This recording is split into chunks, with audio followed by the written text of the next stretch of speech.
At the beginning of the story, we see a huge force of dragons going somewhere to start an attack. A brave young knight sees this, and he finds it quite amusing how the enemy were sending a huge squad of flying dragons just to fight him only. So he decides to greet those oncoming dragons at full force. So he prepares his steel-based golem and chants a spell to get it ready for the battle. We then get some context from 15 years ago. This was the time when a strong and attractive lady assumed the crown of the demon general. Her power and charm was too much, and no one could resist her. Her influence and actions caused the fall of many kingdoms, and everyone came under her control. Her special ability allowed her to charm any men, and her abilities weren't restricted to any races. All the demon slayers had come under her spell. During her rule, the entire world was turned upside down, and she had made new rules and exceptions to match her own rules. However, this was all messed up, as the demon general passed away. This caused all of her influence to fade, but her rules and exceptions remained. This made the royal aristocrats wonder how they'll deal with the said exception. Giving them too much power can never lead to any good, as history had indicated. The scene then changes to the Diamante Kingdom, where a fat aristocrat told all the workers that they were released of their duties. The person told them that the jobs in the royal castle only belong to people of royalty. So they are going to be released of their duties. Previously, the demon general had made an exception for the commoners, allowing them to be accepted everywhere. But now that she is no longer alive, the rule doesn't need to stand. A young guy raises his hand and asks the aristocrat about the hand-over procedure before leaving. He mentions how they're fine with leaving the job, but want to hand it over properly. This angers the aristocrat, who yells at them, as he felt that mere commoners shouldn't dare question the decisions made by the royals. Despite this, the guy tries to explain how handing over the work is necessary, but the aristocrat just won't have it. Instead, he tells the commoners to pack up their stuff and leave, as the rules don't allow the royals to keep their belongings. Realizing there is no point in arguing anymore, the guy just concedes and agrees to leave without saying anything more.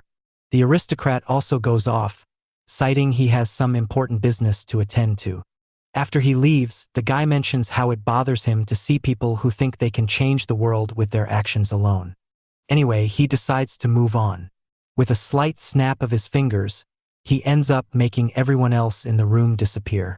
He then brings out his inventory bag and ends up storing all the gathered items in it. Following this, the guy decides to leave. He thinks about it is not a big deal for him, as the golem research mission is already done. That being said, he does note that he will no longer be able to use an antenna, as that is reserved for the royals only. So, having a mere 3-meter radius to control things will be hard for him. However, he tries to find content in the fact that he is at least bringing in more speed in exchange for range. He decides to move on from this and see what problems come his way, and deal with it as time goes. For now, he just wants to go out and look for the correct materials for his golem building. Next up, the scene shifts to the king of Diamante, Barzile, sitting down and having a conversation with his royal people. He was talking to the aristocrat from earlier, Zayt. The king mentions how Zayt was looking happy. Zayt reveals that it has to do with the fact that he got rid of the useless commoners, so he feels reassured. The king is happy to know that, as they'll be heading off to a sudden World Council meeting to meet the hero. So he is glad that Zayt is happy, because they can't let him be gloomy in the meeting. So the two of them get ready and use teleportation to go to the meeting spot. The king adds how he still isn't used to this teleportation thing. However, Zayt tells him to get used to it. Currently, teleportation is monitored by the World Council, but in the future, the technique could be theirs. Following this, the so-called hero that took out the demon general arrives at the place. Seeing this, everyone in attendance get impressed by looking at the hero. The hero is actually a girl with long, beautiful hair and eyes. Seeing her up close, everyone couldn't help but be left a bit shocked. Meanwhile, we see that the guy from earlier was having lunch, while reminiscing about getting kicked out from his job. In a way, he thought this was a blessing in disguise, as now he can finally do what he wants. That being said, he still has to do the research for at least another decade to get somewhere. Even then, He has limited time and resources to go after it. For now, he wanted to go to the rare stone shop and try out his luck. As he was left deep in ponder, a horse carriage driver stopped near him and asked the guy what he was thinking of. The guy was unsure about what to say, but the carriage driver told him that he is open to hearing him out. So, the guy explains how his mind is going crazy thinking about what is going to happen. He has a dream to follow, but he is unsure of it and feels like his luck has gone dry. The guy quickly apologizes to the carriage driver, saying he had gone too far with his words. The driver tells him that at least he is self-aware, so that is good. He also adds that the Dragonstone Kingdom isn't as bad of a place as he thinks, and asks him if he is heading towards the capital city, Lapis. The guy tells him that he is indeed going that way, as he has some business to attend to. The driver replies by saying that he is going to Lapis as well. The guy asks the driver if he is a merchant too, to which the driver confirms his assumption. He also informs the guy about how Lapis has some really useful metal, and that one can trade metal and other things for items at the Grand or Vein there. Meanwhile, the guy checks on the merchant's carriage to find out that the wheel had gotten damp. The merchant praises him for having good eyes, to which the guy informs him that he was actually involved in the tech behind the carriage. Following this, the merchant asks the guy if he has any transportation medium, because Lapis isn't exactly walking distance away. The guy says that this is not the case, and that he plans on just hitchhiking his way through and take lifts from others. So, the merchant offers him to give him a lift all the way to Lapis in exchange for help. The guy agrees, and they share basic information. The guy is called Horace, and the merchant is called Gingy. Before they could shake hands though, a loud sound is heard. Hearing this, Horace quickly runs to follow the sound, leaving Gingy worried. Once there, Horace quickly recognizes the sound, as it was done by a large dragon. This worries Horace, as he didn't expect such a top-tier dragon to show up. However, a fearless man by the name of Urief Chiode shows up, and he vows to crush the dragon in the honor of the Chiode Count family. This appalls Horace, as he knows that the guy probably stands no chance at the fight. More problems had already broken out by that point, so Urief Chiode was trying to get Horace T to move out of the way of danger, as Horace was trying to help out. However, a family was begging for their daughter, who goes stuck inside the fire caused by the dragon's attack. However, the rescuers told them that there is nothing they can do to save their daughter amidst this fire. Horace hears this, and without showing any care, he jumps forward to go and help the girl. Everyone tried to stop him, telling him how this could potentially end his life, but he could not care less. He goes inside the burning house and asks the girl if she is okay. However, she did not respond. This made Horace worry more, so he went deeper inside the burning house. Eventually, he finds the girl, all burned up, but with a bit of life left in her. Horace understands that she was still not finished, so he ends up using a special potion to rejuvenate her almost immediately. But before he can make his way out of the place, the roof of the house suddenly breaks down and falls on him. People on the outside see this and assume that Horace must be over. They regret what happened and wish that Horace actually listened to them and not go inside. However, Horace was fine, as he got up from the debris, all while keeping the girl safe. He breaks out of the shackles that were keeping him down and makes a safe exit with the girl, while also managing to save her favorite teddy bear. Horace then hands over the girl to her mother, who was worried, but Horace assured her that her daughter is fine, and that she just inhaled some smoke, so she will be good to go once she wakes up. Gingy sees all of this take place in front of him, but he decides against asking Horace anything about his abilities. Just then, Horace asks Gingy how the dragon is being dealt with. Gingy informs him that the dragon has been taken down by the town's mages, and the so-called hero, Urief Chiode, was trying his best to slash the dragon down with his sword, but it looked like the dragon was not being affected. Seeing this, Horace felt pathetic, as the guy was doing nothing good but try and show off.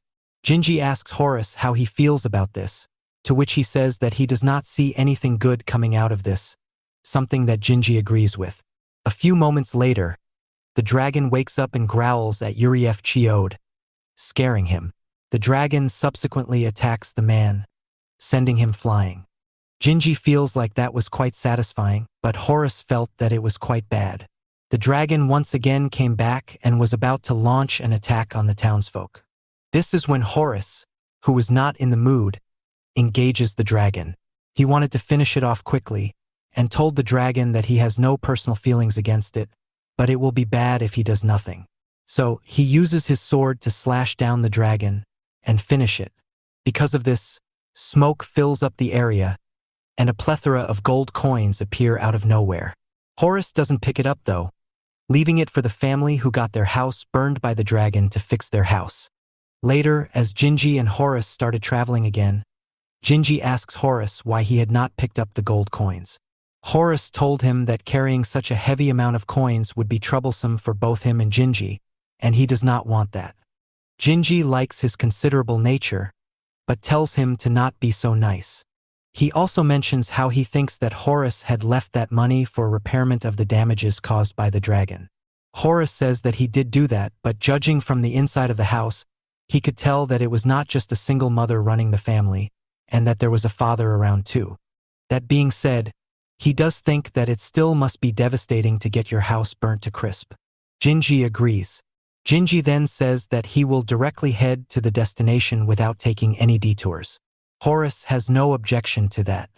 Meanwhile, the World Council meeting continues, as the leader of the hero community, Hero Lanhea, brings forward the Ruster report. Following this, the World Council decides to grant Hero Lanhea a wish for her work in eradicating the demon general. Can be anything she wishes. Hero Lanhea takes in the offer, and decides to ask for one thing. For the work that was done by Master Horus, the person who trained her, and everyone else mentioned in the Ruster report, she wants to obtain the internation polygamy privilege in return for the work they did. This demand from Hero Lanhea had stunned the World Council, but they continued on regardless. Barzile, the king of Diamante, asked the Hero Lanhea, just what kind of a person is this Master Horus that she is talking about?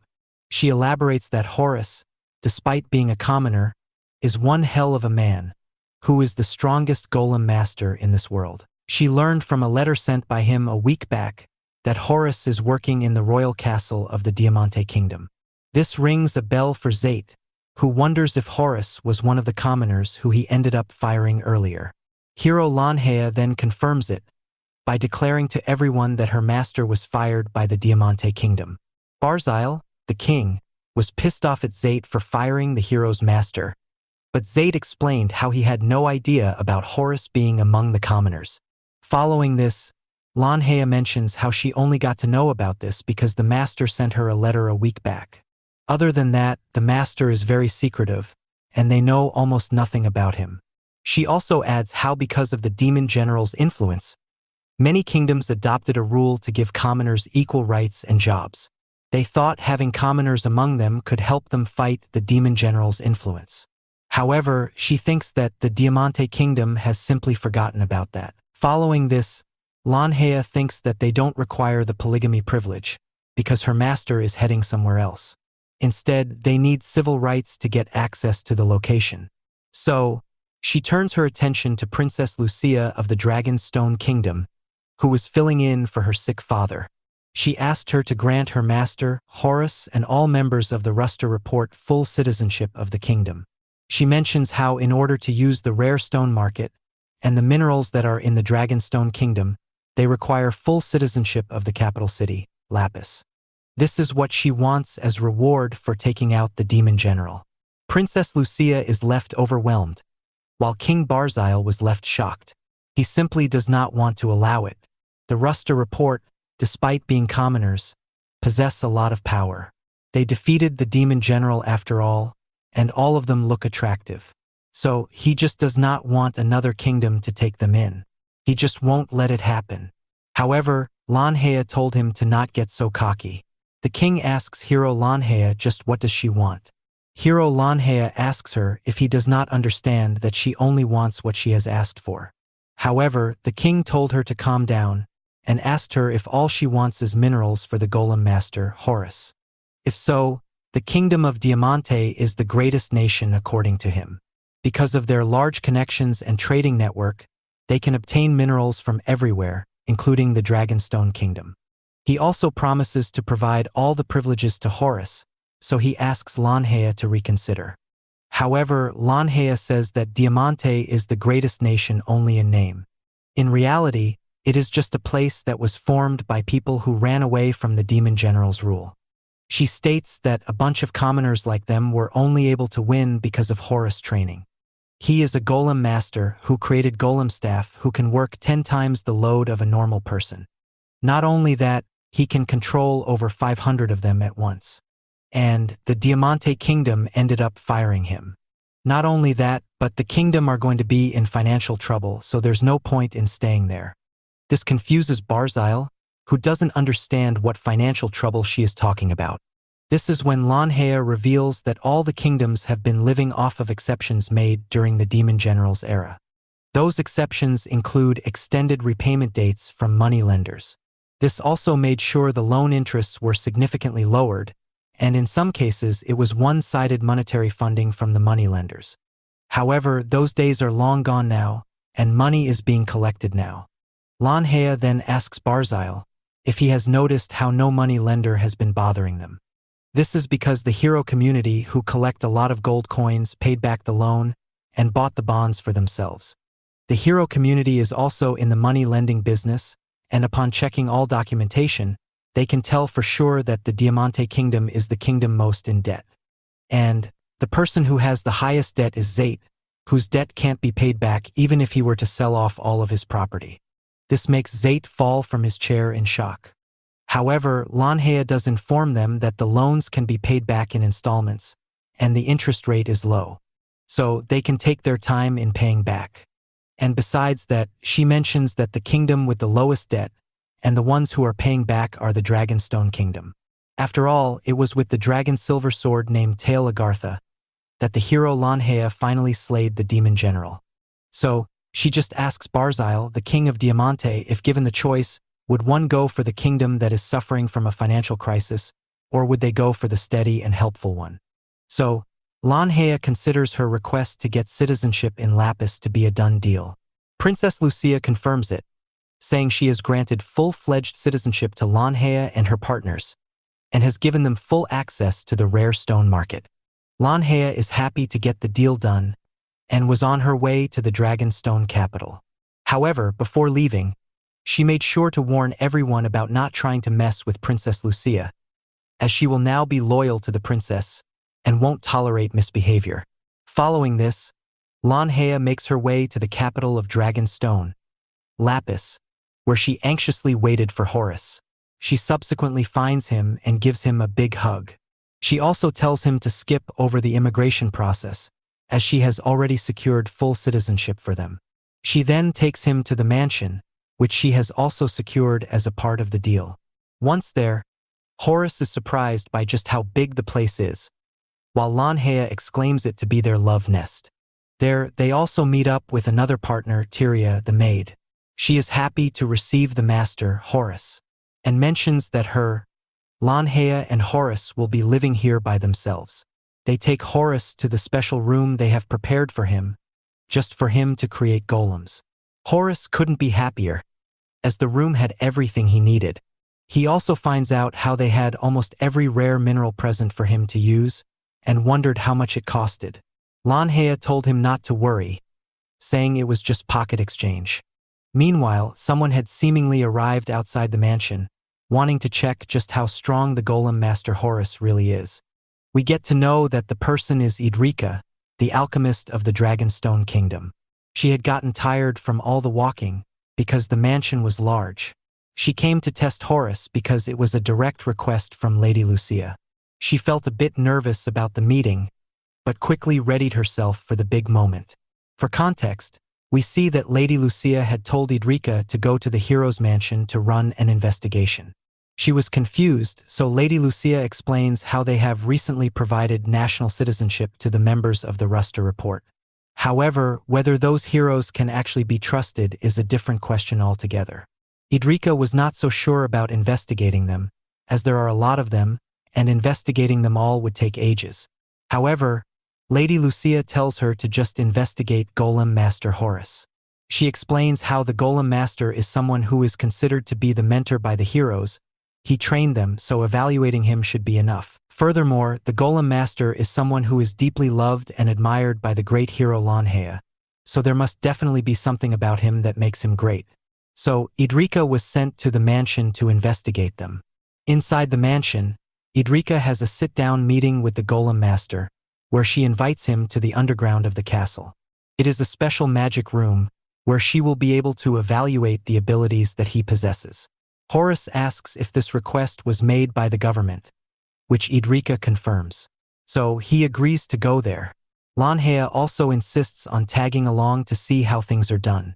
Idrika, very nicely, tells her that she can join along. However, she was evidently not nice with Horus. They arrive outside the palace, which Lanhea finds to be incredible. Horus mentions that the underground room must have a lot of things down there, but not many people probably get to see it. Lanhea asks him what he means by that, to which Horus says that the underground magic room is probably the epicenter of the mana pipes.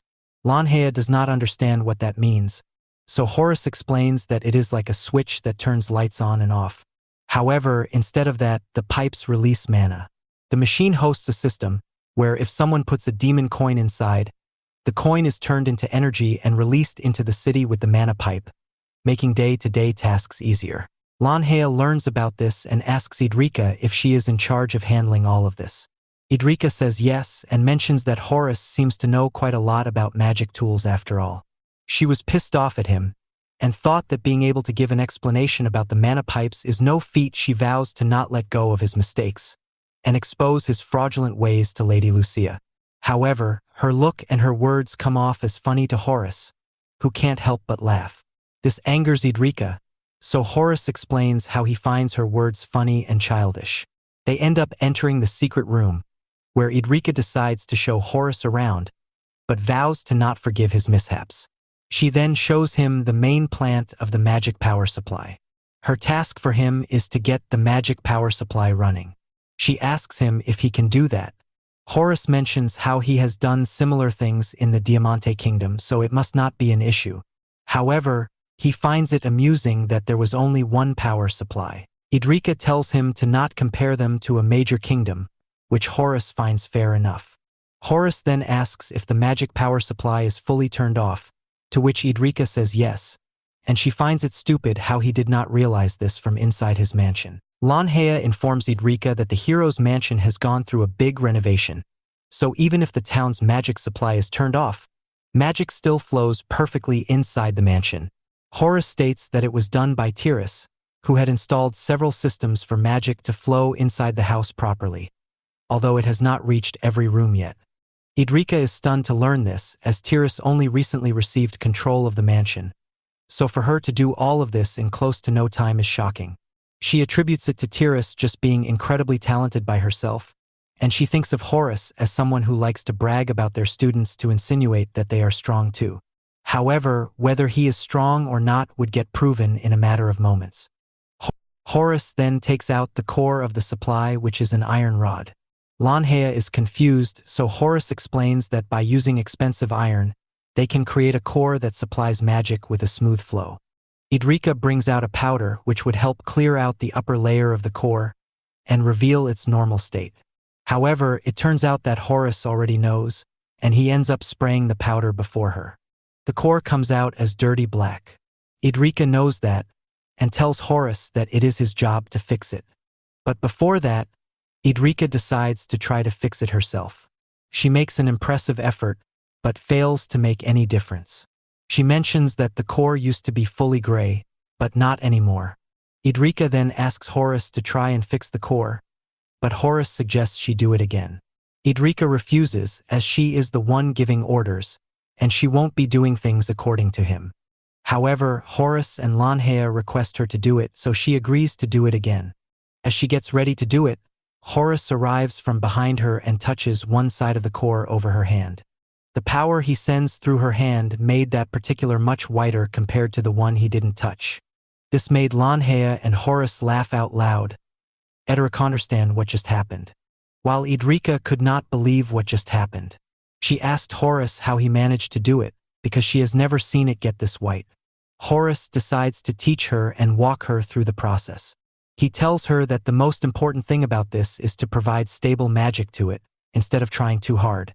He states how she should understand that she does not need to form anything, and that all she needs to do is let it take its natural shape. He advises her to just let her imagination run wild, instead of being hell-bent on just whitening it. Idrika follows all of Horace's advice, and ends up fully whitening the core. Horace said it was not bad for a first attempt. Meanwhile, Idrika felt jealous. She could not believe that just using his technique made it so much easier, whereas she worked years to get there. She was mad at Horace for being so good, and decides to one day defeat him in his own craft. Later, we see Lady Lucia coming to meet Idrika at her place, but sees her exhausted from all the work. Her lackeys tell Lucia that Idrika suddenly became overly motivated and has been trying all sorts of different things out of nowhere. Lucia understands that this probably has something to do with the Golem Master coming to pay a visit. After the lackeys to start working at the magic power supply room, Lady Lucia hangs around with Idrika. Seeing her sleep, Lady Lucia couldn't help but feel happy, as she looked really calm. However, in her sleep, Idrika was still concerned about beating Horace and claiming victory, something the lady found really cute. Meanwhile, at the power plant, everyone was shocked to see the progression that was made. The next day, the princess and Idrika were amazed to see just how fast the horse wagons had gotten thanks to some cutting-edge engineering from Horace. The new upgrade has made the horse wagons significantly faster and given them the ability to carry more weight than before.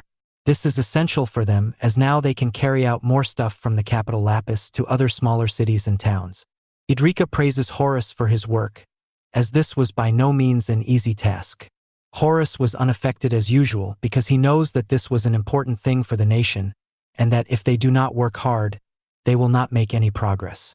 During his time in the Diamante Kingdom, they had to carry a lot of stuff just to uphold everyone. The princess and Idrika are taken aback by this. However, the Princess Lucia does mention that she heard from the hero Lanhea about Horace's work at the Diamante Kingdom. She knows how he made tons of golems to get the work done at the kingdom, and she also heard that he had used over 500 of them. This stuns Idrika. Horace does admit that he used golems, but it was a very tough time for them, as there was a lack of food and resources. Yet, he still pulled it off. Following this, Horace mentions that the new wagon is still not as good as the old one yet. Idrika wonders if this is because Horace made a mistake, but he clarifies that this is because the new wagon has no friction at all, which is why, despite being heavier, the horses actually feel lesser weight, which is confusing for them. So, he thinks it will eventually come good as they keep practicing with it. Idrika then points out how it is ridiculous how Horace managed to make this new wagon in less than an hour. She does not understand how Horace manages to do this. Horace states that it is because he is a golem master, and golem masters need to be adept at earth elemental magic, magic tool creation, and alchemy. So, no wonder he has a wide set of skills. Idrika says that mastering even one of those skills is hard, so it is weird how he managed to master so many. Lucia was also amazed by it, and asked him how he manages to keep up with so much. Horace mentioned that he reads a lot of books to gain knowledge. Idrika thinks that is just a waste of time. But Horace tells her that being a golem master requires a lot of brains, so getting some knowledge prior hand can help. Horace tells Idrika that to make newer technology, they need to learn from old techniques. It is by gathering already accessible knowledge that one can create new ideas. Just simply saying that something is a waste of time just showcases a lack of planning abilities. Lady Lucia agrees with this, as she points out how Idrika herself said that when she goes out to buy groceries, she ends up buying too much, embarrassing Idrika. Lady Lucia's blunt and homely behavior had Horace taken aback, as normally, royal family members don't act like this with commoners. Lady Lucia tells Horace to ease up and be himself with them, as there is no reason to censor oneself. Horace is glad about that, as it will make his life a lot easier.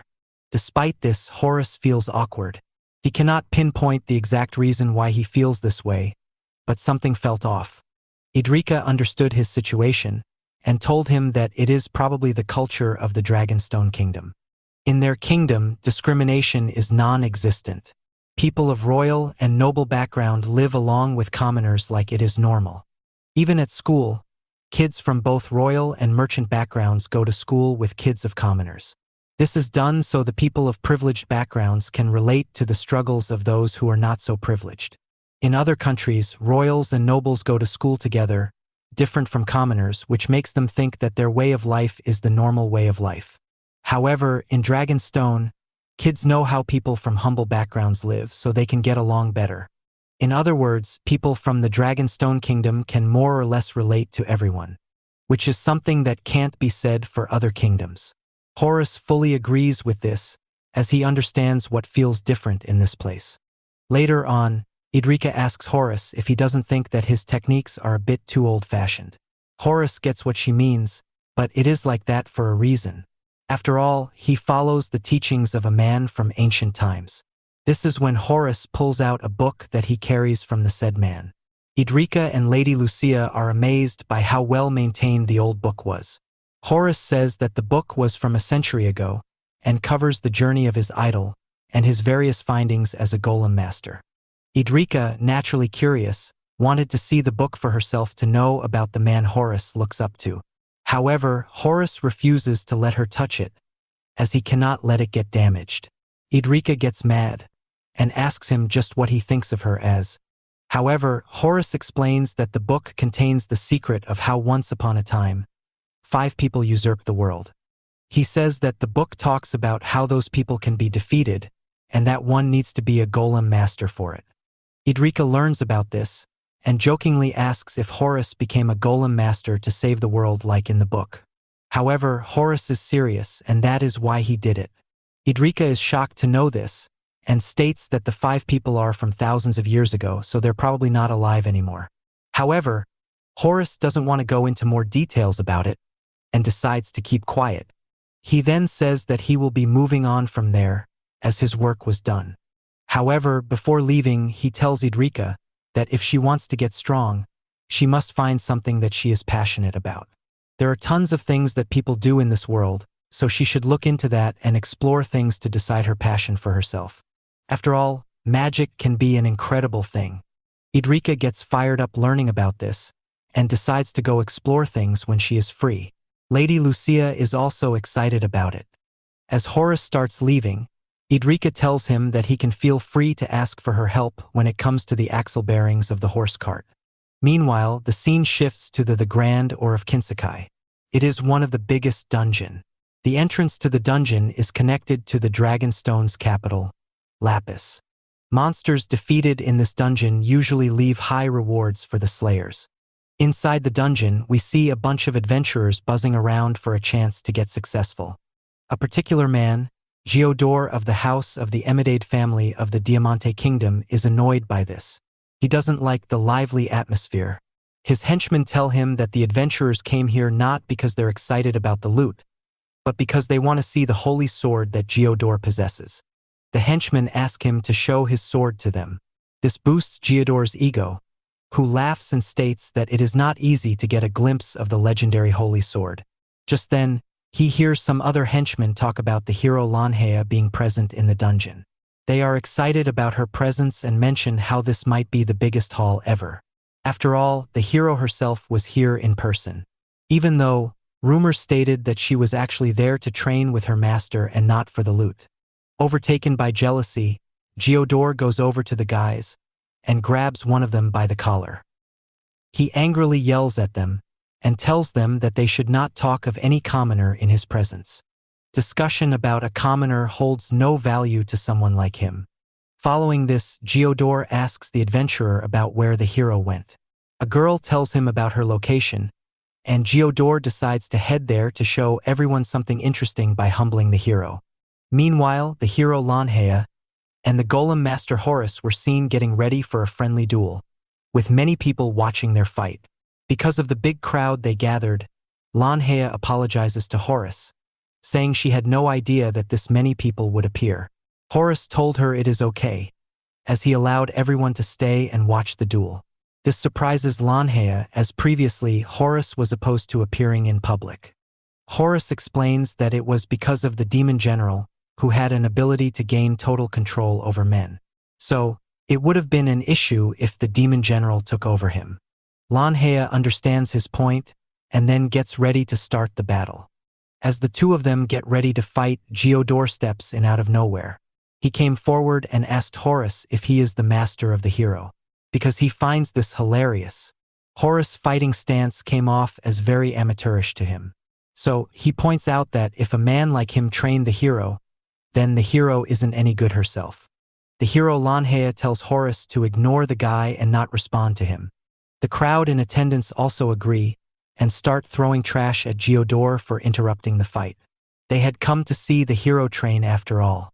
This angers Geodor, who says that he can't believe that the general people bought into the claim that a bunch of commoners managed to take out the demon general.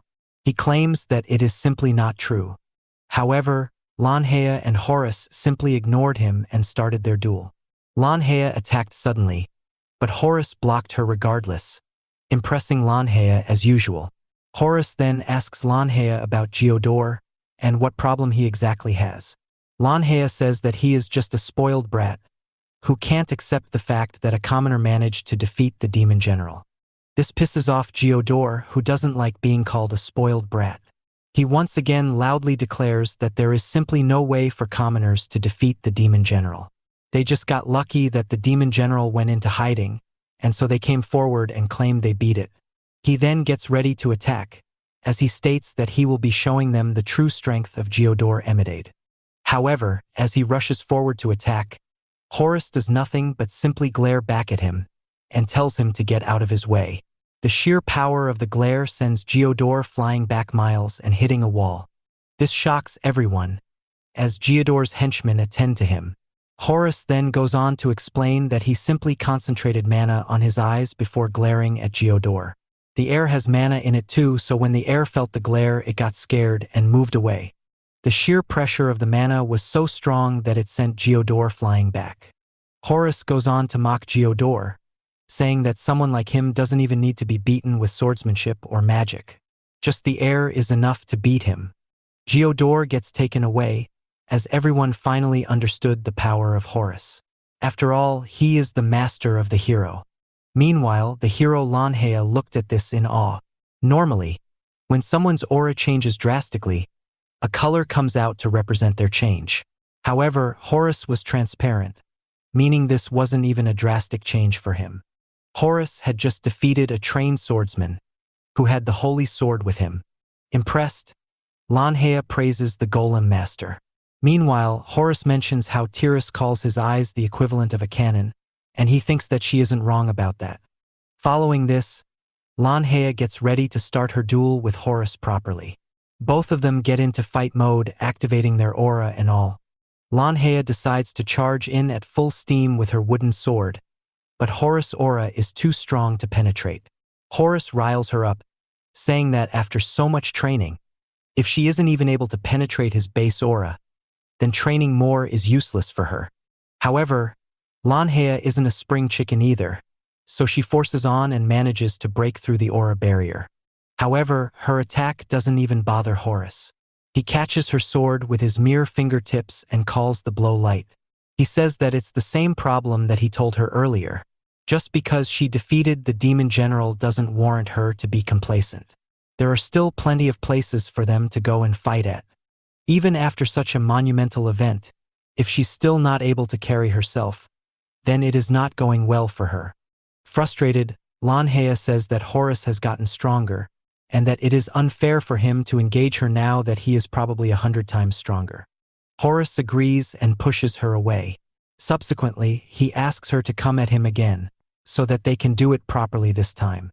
Lanhea prepares herself, as she thinks about how Horus is ridiculously strong. Just like always, she can't even hold a candle to him. However, she smirks confidently, as she vows to someday get on his level to stand beside him, and maybe one day exceed him as well. At the Emidade household, Geodor was being chewed out by his father. He was mad at Geodor for picking a fight with the hero community. Geodor said that it was his father who told him that the heroes were lying about the demise of the demon general. His father still has that sentiment. However, he doesn't condone the direct expression of it, especially considering the Emidade household is 20,000 gold coins in debt to the Ruster report. This shocks Geodor, as that debt is 100 times more than their annual budget. His father reaffirms that, and says that they need to pay it back now that the world is no longer in emergency after the demon general's passing. This makes Geodor think that only if they can somehow prove that the commoners are lying, they can avoid paying the debt, as the emergency will come back. However, this pisses off his father even more. He exclaims that the World Council has accepted that the Ruster report took out the Demon King, so there is no point in doing this. He states that the Emerald were actually trying to strike a deal with the Ruster report to lower the interest rate, but Geodor ruined it for them. Geodor says that they can easily get money from the kingdom, as he is the holder of the Holy Sword. However, his father makes it clear that the kingdom won't pay more than the 200 gold coins annually, and that Holy Sword that Geodor uses requires them to pay money to the church. It is not just them, as the church has been taking fees from people of all nations. This is because the church itself is under debt to the Ruster report, so they must take money from others. In other words, it can be said that the entire world is currently running off of the Ruster report. So, it makes it even more infuriating that Geodor went ahead and messed with the top people of the community. Angered, Geodor grabs the Holy Sword and gets out of the room, not saying a thing to his father. Meanwhile, Horus could be seen traveling alone. He decides to go to a particular place, but Geodor, in disguise, stops him from behind. He puts his sword on Horus' neck and tells him and his teammates to forgive the Emerald's debt. Horus finds it funny that Geodor is resorting to this after not being able to beat him from the front.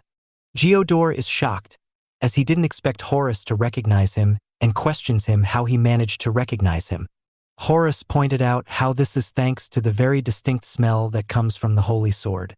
Realizing that he has been figured out, Geodor takes off the veil and reveals his true self, now demanding for Horus to remove their debt.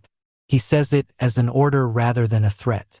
Hearing this, Horus explains how the debts were racking up back when the Demon General was still around. Despite this, his girls fought the Demon General and won. So, if he were to forgive the debts now, it would be a slap on the face of the heroes who worked so hard. However, Geodor doesn't care. He says it is their duty to follow his orders as commoners. He also goes on a rant, saying that even if the Ruster report now claims to be heroes, what they were in the beginning was some mere adventure guild.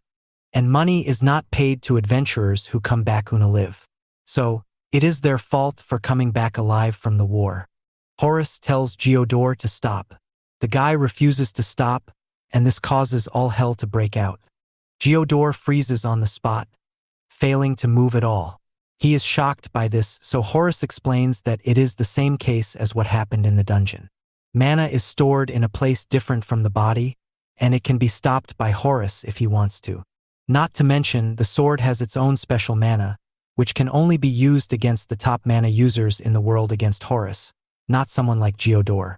Horus then decides to teach Geodor a lesson, as he did not learn from the first time. So, he decides to hit him in the face with a punch. Horus then ends up hitting him with a wicked punch to the face.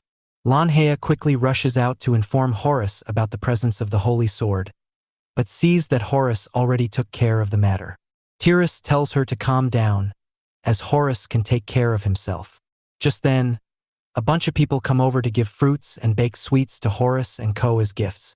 Tiras mentions that they have already received tons of these gifts. As Lanhea and Horus are confused, Tiras explains that the work they did on the magic power plant has fixed the city's mana issues. Now they are able to work more efficiently. So, the government announced to everyone that the taxes have down thanks to their work.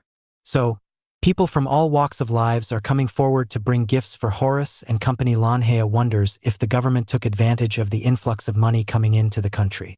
She assumes that they must have confiscated a lot of money for themselves and are now giving small reforms to the public.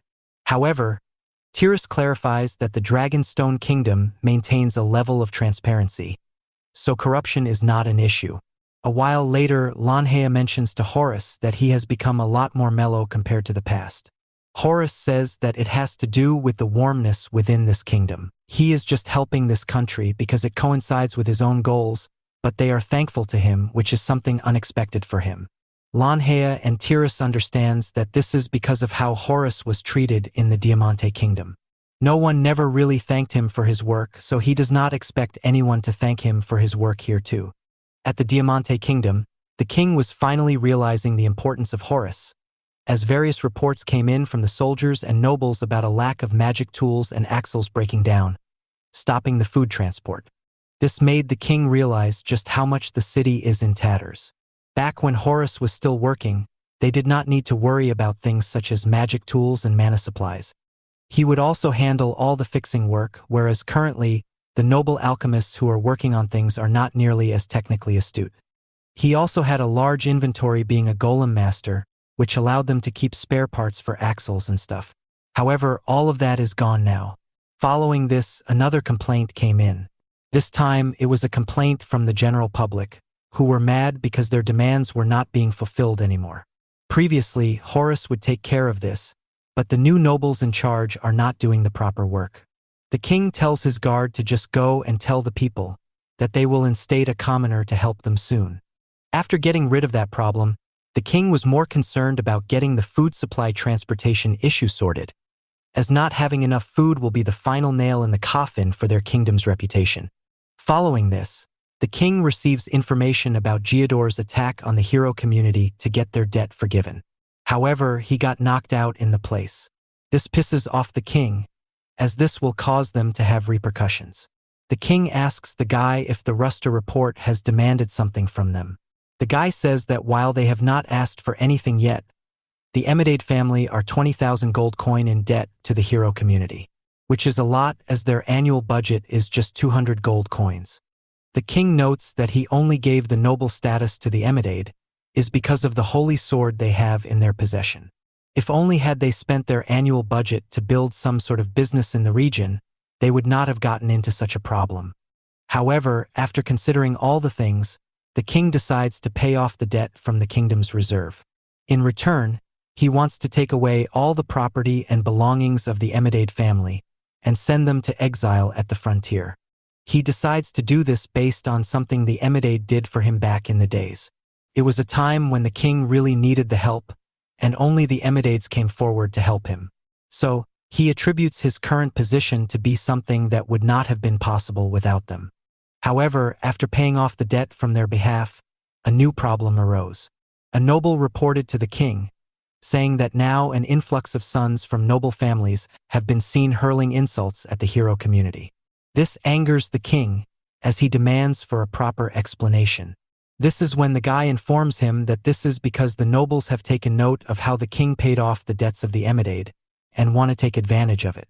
So they have sent their sons to misbehave with the heroes, hoping to get a reaction out of them, and in turn, cause the king to pay their debts on their behalf. The king could not believe it that his own people were doing this. The guy mentions that they have launched an investigation about it, and found out that the dukes have conducted a meeting regarding this topic, to get the king to pay up for them. This deeply upsets the king. He thinks that the people are just stupid, as they only see things at surface level. They don't understand that they have been let off lightly until now because of the Golem Master's leniency. Despite that, the king inquires about the combined outstanding debt, and learns that it is over 10 billion gold coins. This is 100% more than their annual budget of 10 million, so it is impossible for them to pay back this much. Which is why the noble's actions are irking him. Despite that, he knows that he needs to pay it back, and bow down to the Golem Master and apologize. But he does not have the money for it, so he just goes into a mental breakdown. Meanwhile, in Lapis, Tiras and Lanhea read about the attack on the hero community by the Diamante Kingdom nobles. Tiras says that she saw this coming right after the king paid the 20,000 gold coin for the Emidades. The people of the kingdom are trying to play smart and get things done. Lanhea wants to focus on the fact that people of the hero community are being attacked, and she wants compensation for that. However, it is virtually impossible for them to pay back the debt, said Tiras.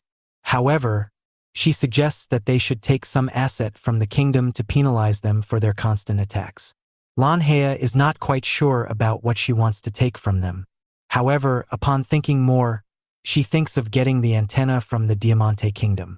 After all, that would really help Horus in his golem work. Currently, he can only control his golems within a 3-meter radius.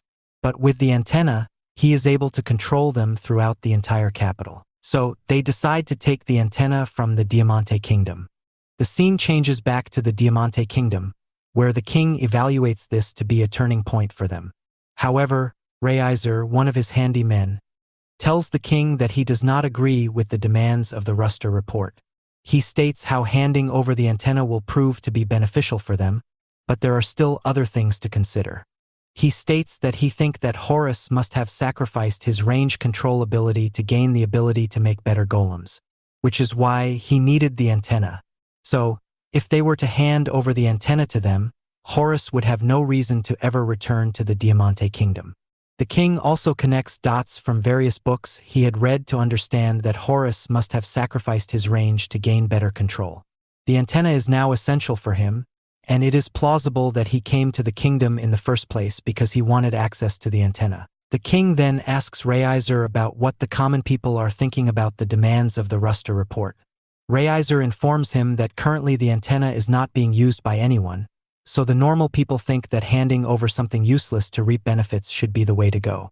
The king says that everyone is short-sighted within the kingdom. He then thinks about the advice his father gave him. It was to not act before seeing something with one's own eyes. Until then, gather the needed information to do what is the best.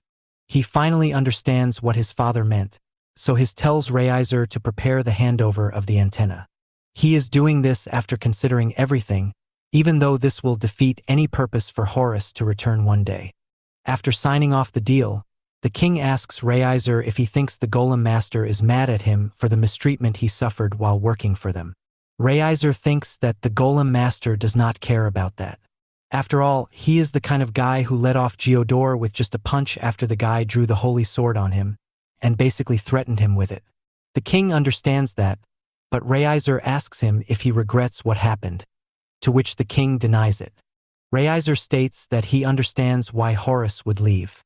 He saw him deal with the complaints of the general people. He mentions that dealing with the complaints of the common people is a hard deal, and anyone would get annoyed after a while. This upsets the king, as this just means that there is no way for Horus to return to them. All they can do now is maintain distance and apologize for what happened. Saddened, he just puts his head down on the desk and sulks. Reiser thinks about how the king was playing it cool for the most part, but now he has broken down and has started acting like a girl in love. After thinking for a while, the king comes up with the idea of sending a bonus. He then tells Reiser to leave, as he thinks about it in detail. He regrets not being able to reward Horus for his work and letting him go. Giving away the antenna to them will definitely lessen the burden of the debt. Horus currently says that he is done with them, and they cannot oppose him. However, depending on how he reacts to the special gift, that all can change. Meanwhile, Horus can be seen deep inside a dungeon. There, he is attacked by a flying metal bird monster. Horus uses the aura and the flare to push the bird away. However, it seems to have not done much damage. Horus understands that the glare and aura won't do much damage so far into the dungeon. So, when the bird was about to attack again, Horus uses his mana detection skill to grab the source of the bird's mana and disturbs it. This allows him to then bring out a gun-style golem, which he later uses to shoot and take out the metal bird. This gives him a lot of items, which he later collects in his bag and returns home. Later, Horus could be seen picking out the good and bad items that he picked when in the dungeon. Lanhea came looking for him and finds him there. Lanhea asks him if he was taking the good stones out from the bad ones, to which Horus says yes. Even though the stones looked quite similar with his appraisal skills, he can tell them apart, knowing what is good and what is not. Tiras, worried, asks him that if the stones she got for him are bad, to which Horus says that they are good enough to be fixed. Lanhea then asks Horus if he is interested in the special gift stone that was coming from the Diamante Kingdom. Horus is confused at first, but he is later shocked to learn that the Diamante Kingdom are sending them a gift stone along with the antenna, which he had no knowledge of. Lanhea and Tiras explains that they are getting the antenna in exchange for reducing the Diamante's debt. Horus tells them that he no longer needs to run an entire city, so the antenna is not a necessity. However, Lanhea and Tiras know that with the antenna, Horus can actually work to create better golems. Horace understands their point and is overall pleased with the deal, as the antenna is quite the handy tool for him. Horace says it originally came from Zetsia Oration, a legendary craftsman known for creating ancient, powerful magic tools. Somehow, the kingdom managed to get their hands on one of his works. Lanhea can't help but point out how wasteful it is, letting something so valuable gather dust in a place where no one can use it. Horace agrees, saying they've been acting like it's some priceless treasure when, to them, it's just been a spare relic locked away. Lanhea adds that it was sealed deep in the underground vault of the castle. At that, Horace suddenly freezes. His expression shifts to panic as he mutters about the vault, as if realizing something important. But while he's stressing over it, the girls are far more interested in tearing open the package that had just arrived. When they finally lift the lid, Lanhea eagerly asks what he thinks of it. Horace takes one look and sighs, saying the kingdom clearly sent it without even knowing what it really was. Tara starts to worry that maybe the gift isn't something he can use, but Horace quickly sets that fear aside. In fact, he admits the opposite. It's an incredible find, something that could push his golem research ahead by nearly 10 years. The girls were even more excited than Horace, who tried to hide a small smile behind his hand. He admitted it was amazing how people failed to see the true value of what they owned. For him, obtaining something like this on his own would have taken pure luck. He explained that he had avoided using it before because it would have forced his research down a path he wasn't ready to take. That's why receiving it now felt perfect, even if King Barzil had likely sent it away without understanding its worth. To Horace, this was more than just a gift. It was exactly what he needed.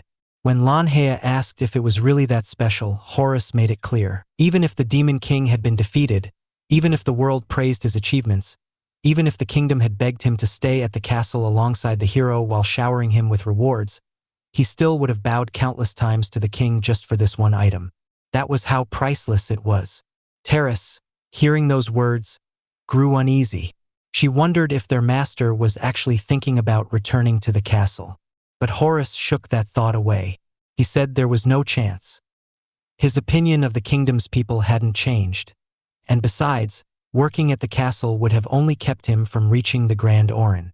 No matter what, he would have left eventually. Lanhea then asked if he intended to cancel all of Diamant's debt in return. Horace said yes, since a gift of this value deserved nothing less. Terrace could only imagine the arrogant nobles acting even wilder once they heard the debt was gone, their pride swelling out of control. But Langia's tone turned sharp. If those nobles ever forgot what it meant to carry the title of hero, she would personally remind them.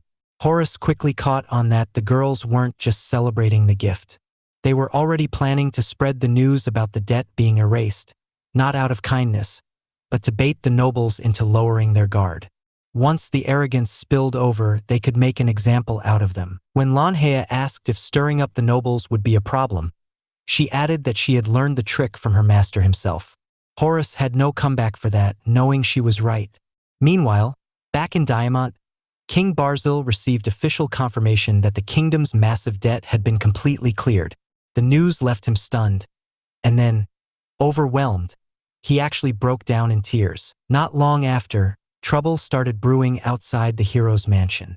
A man set up camp with a telescope, quietly watching the women of the hero community as they went in and out.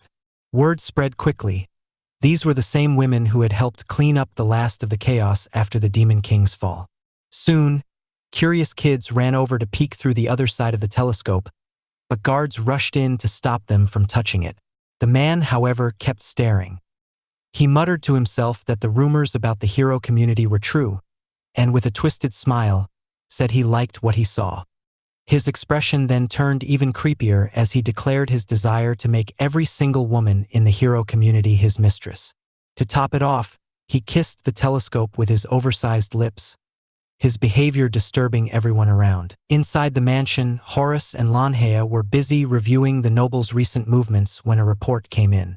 One of their team members explained that someone from the Diamant Kingdom's ducal house was outside, demanding that all the women heroes become his mistresses. Horace only sighed at how quickly such arrogance had shown itself. Outside, the noble revealed himself, overweight and unpleasant, his face twisted with entitlement. He grew furious at their silence, shouting that nothing good would come of making him wait. The noble finally introduced himself as Ashton, head of the Riquotenides family. Lanhea frowned, saying it was the first time she had even heard his name, then demanded to know what he wanted. Ashton simply pointed at the women of the hero community, declaring that they were so beautiful he intended to claim all of them for himself. Lanhea immediately refused without hesitation. Ashton warned them of the consequences of rejecting him, as if the heroes should fear his threats. Lanhea was stunned at his arrogance, shocked that he thought he could bend the heroes to his will. Ashton sneered, calling them nothing more than people from a backwater kingdom only known for producing metal. Lanhea fired back, reminding him that the very sword she had used to defeat the Demon King came from that so-called poor country. If necessary, she would gladly show him how sharp it still was. Ashton's face twisted in anger at her defiance. He shouted that the leader of a country was responsible for repaying its debts, and as citizens, they were equally bound by that responsibility. Lanhea countered by asking if Ashton intended to trap Princess Lucia in debt, and then coldly added that there should be no problem if every favor was repaid on the spot. She also pressed him, asking if his plan was to bury them under outrageous interest rates. Ashton dismissed her words with contempt, insulting them as uneducated commoners. He then boasted that his kingdom had the right to demand Princess Lucia pay 100 million gold coins to his ducal house, and as for the members of the hero community, he valued them at another 100 million altogether. Lanhea stared at him in disbelief, doubting a greedy noble like him could ever produce that kind of money. She said if he really had it, then returning it immediately would be simple. Horace, however, shook his head. He didn't agree with that at all. Horace explained that canceling such a massive debt would only create a one-sided obligation, forcing Princess Lucia to repay its value in other ways. A debt was the same as a legal right. Holding it gave the lender power to demand conditions from the debtor. Ashton was taken aback, surprised that a mere commoner could speak with such clarity. But Horace wasn't finished. He added that even with such a right, a lender could never enforce it without a valid reason. Lanhea stepped in, saying the entire situation had felt strange from the very beginning. Just then, a group of soldiers approached Ashton carrying crates filled with precious metals looted from a nearby warehouse. They complained that they could have taken even more if certain people hadn't interfered. Some of the girls asked Lanhea who those men were, but she was just as confused. Ashton, however, spoke as if nothing was wrong. He declared that since the hero community would soon belong to him, everything they owned would eventually be his anyway. Lanhea could only sigh at the sheer arrogance dripping from his words. That was when Horace finally lost his patience. He could not believe there were people who operated with such shamelessness. He reminded them that the only reason he stayed in this country at all was because it held the rights to the Grand or Vein of Kinsky. His presence suddenly grew heavy, pressing down on Ashton. Horace asked if Ashton was deliberately trying to stand in the way of his plans. Then, with a mocking tone, he leaned in and asked the struggling noble what was wrong. The sight was almost amusing. An arrogant ducal lord forced to his knees before a commoner, humiliated in front of everyone. The guards rushed forward in anger, demanding to know what Horace was doing to their master. They urged Ashton to lift his head, trying to protect his pride. Right then, a passing photographer snapped a picture of the humiliating scene. Horace knew instantly that the photo would be plastered on the front page of the papers by morning. Lanhea smirked, saying it would be the perfect way to remember Ashton's otherwise forgettable name. Humiliated, Ashton stormed off into his carriage, shouting threats about making them pay for embarrassing him. His guards scrambled after him, but not before Lanhea called out, telling them to at least leave the metal ores behind. They ignored her and ran off. Annoyed, she suggested they go after him, and Horace agreed. As they gave chase, Lanhea asked her master what he meant earlier when he said this country was convenient for him. Horace explained that he was grateful Princess Lucia's family ruled the land. Deep inside the Grand Orin lay another dungeon, and he had something important to do there. The problem was, entering required a special key. That key belonged to the Yatsuro clan, a bloodline that had existed since the beginning of the world. Princess Lucia's Chaos family was part of that lineage. It was Langia's first time hearing the name, but Horus wasn't surprised. He explained that the clan ruled a territory hidden deep inside the Grand or Vein of Kinsky, where the dungeon was located. He had only learned of it through the biography of a certain man, but he was convinced the information was true. If Princess Lucia ever fell into debt and lost her rule over the land, their access to the Grand Orin would be gone as well. Lanhea quickly realized her master was protecting the princess to avoid any unnecessary problems. Horus confirmed she was exactly right. Meanwhile, Ashton was still fuming over the humiliation he had suffered earlier. He wanted Princess Lucia to fall into debt so he could force the heroes to live like ordinary citizens under his control. He couldn't believe there were still people who didn't respect authority. But as he looked at the small group of soldiers he had brought, he realized they weren't enough to take on the heroes directly. Frustrated, he turned his attention to the Chaos Palace itself. Storming inside, the guards stopped him, demanding his identity. One of his men stepped forward and proudly announced him. At Ashton's signal, the soldiers pushed forward and entered the princess's office. Ashton walked in calmly, as if he owned the place, and said he had come to make Princess Lucia pay a debt of 100 million gold coins. Idrika immediately stepped up, her voice firm, and told him to stop making a scene. She asked who these people were and why they thought they could barge in like this. Ashton leaned back on the sofa with a smug smile and introduced himself. He said he was the prime minister of the world's largest nation, the Diamante Kingdom, and head of the Reyes ducal family. He couldn't understand how they dared to ignore him. Idrika crossed her arms and said they would not agree. Paying this debt would make them no better than slaves to the Diamante Kingdom. Ashton smirked and said the world is ruled by power, and a country that only collects metals is already like a servant. He added that this was the first time anyone had forced a one-sided payment and that no World Council rule forbade it. Idrika shook her head and said that things would not go the way he wanted.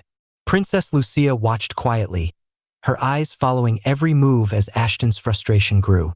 In a sudden outburst, he stomped on a picture frame, shattering it under his foot. He could not believe they still weren't scared of him. Idrika tried to argue again, her voice steady, but then several swords suddenly appeared in front of her face, just inches away. She hadn't expected them to be serious. Ashton's eyes darkened, and his voice dropped cold. He warned that he would not repeat himself. In his view, this country, the princess, and even the heroes were only fit to be slaves. Princess Lucia tried to calm Idrika, but the alchemist refused to stay quiet. She pointed out that their country had always been exploited, and history had recorded it many times. Still, she added, those who tried to take advantage of them would eventually face consequences. One of Ashton's guards laughed loudly, mocking her. He asked what someone like her could possibly do with only a staff in her hands. Horus let out a small sigh. He said this kind of tense, aggressive atmosphere didn't belong in a royal office. When Ashton's side drew their swords and spoke harshly, Lanhea stepped forward with a smirk. She asked if they were trying to declare war. Ashton and his men blinked in surprise. Lanhea explained that they had come only because Ashton's soldiers had stolen their oars. On their way inside, they had felt the tension outside the palace, so they decided to check in, and that's how they ended up in the room. Ashton ignored her words completely. In his mind, he had the highest authority, and everyone else were just commoners. He declared that all he had to do was give the order, and his soldiers could surround the capital in no time. He shouted that his power came from his authority, and people like them should never dare to oppose him. Horus, calm and steady, shook his head. Real authority, he said, was given to those willing to set aside their own sense of what is right in order to protect what truly mattered when the time came. Anyone who called other countries slaves or tried to start wars did not deserve that kind of authority. People like that, he added, should be called criminals. Ashton's face turned red with fury. He barked orders for his soldiers to attack. Horus stayed cool and told Lanhea to take Princess Lucia and retreat. Lanhea leaped over the soldiers with ease, grabbing the princess and moving quickly out of harm's way, leaving only Idrika behind. Horus dodged the soldiers' attacks effortlessly, noting that they weren't a real threat. He smiled slightly, almost amused, and then announced that he would defend himself. With a single punch, Horus sent one guard flying, barely missing Idrika. Using his ability, he pulled the guard back toward him and slammed him hard onto the floor. Ashton froze, eyes wide, unable to believe what he had just seen. His mind raced. He could use this as an excuse to punish Horus, maybe even have him executed for hurting a soldier. Horus tilted his head, asking if Ashton still didn't understand. That's when Idrika noticed something strange. The knocked-out guard had no wounds at all. Horus explained calmly that after striking his opponents, he healed them instantly. There would be no visible injuries, though they would still feel the pain. Even if someone was knocked unconscious, there would be no proof left behind. Ashton refused to believe such a thing could exist. He barked orders for the rest of his soldiers to kill Horus. But no one moved. The silence grew heavy. Ashton shouted that it shouldn't matter if someone from a slave country died, trying to scare them into action. Instead, the soldiers shifted their attention toward Idrika. Horus stepped forward without hesitation. He punched two soldiers square in the stomach at once. One tried to vomit from the blow, but Horus calmly blocked his throat, forcing it back down. He shrugged and said he couldn't allow them to make a mess on the floor. Ashton's face twisted in fury. He demanded to know what Horus was. Horus replied simply, calm but confident. He was a golem master, strong enough to take down 3 trained soldiers with his bare hands. Ashton still refused to accept reality. He reached for his sword, ready to face Horus himself. Horus could see that words wouldn't change him. Without a second thought, he struck, landing a solid punch square on Ashton's face. The impact sent a clear message. This wasn't a fight the arrogant noble could win. After knocking out the soldiers, Horus decided to drag the trespassers back to the Diamant Kingdom's embassy. Idrika suggested they also send a letter of protest. Horus raised an eyebrow, surprised that this was the only action they planned to take after having weapons pointed at them. Dealing with diplomatic matters between countries, he thought, was such a bothersome task. Idrika shrugged and said it was just unlucky that their country was small. Later, Lucia relaxed and enjoyed the snacks Tira had brought, still finding it hard to believe all the chaos that had just happened. Idrika agreed. It had been completely unexpected, but she was even more shocked at how casually Horus had handled the soldiers, like it was nothing at all. Lanhea shrugged and explained that for their master, this kind of thing came as naturally as breathing. Horus, reading the newspaper, simply nodded in agreement. When they looked at the front page, their eyes widened. There was Ashton, kneeling before them, captured perfectly in the photograph. Idrika frowned, doubting that the arrogant noble had actually learned any lesson. Horus, with his usual calm, said not to expect him to stay down. He would return. Idrika gasped, shocked that even after everything, Horus thought the noble would come back. Horus explained that nobles from the Diamant Kingdom were known for holding grudges. They could never forget the pain or the wounded pride caused by commoners. Idrika muttered that they were narrow-minded, and Horus added that such nobles could only grow as people if they learned forgiveness, not just how to restrain themselves. Terrace, listening quietly, nodded. That explained why those nobles never truly matured, no matter how much power or money they had. Idrika wondered if they weren't afraid of facing revenge themselves. Horus shook his head calmly. People like that, he said, easily forgot their own pain because they lived in a position where they could remove anything that annoyed them. He expected that, within just a few days, they would feel the same kind of wound again. Meanwhile, Ashton stormed toward the hero community's base with his soldiers. He couldn't forget the humiliation he had suffered and refused to let the heroes get away just because they had defeated the Demon King.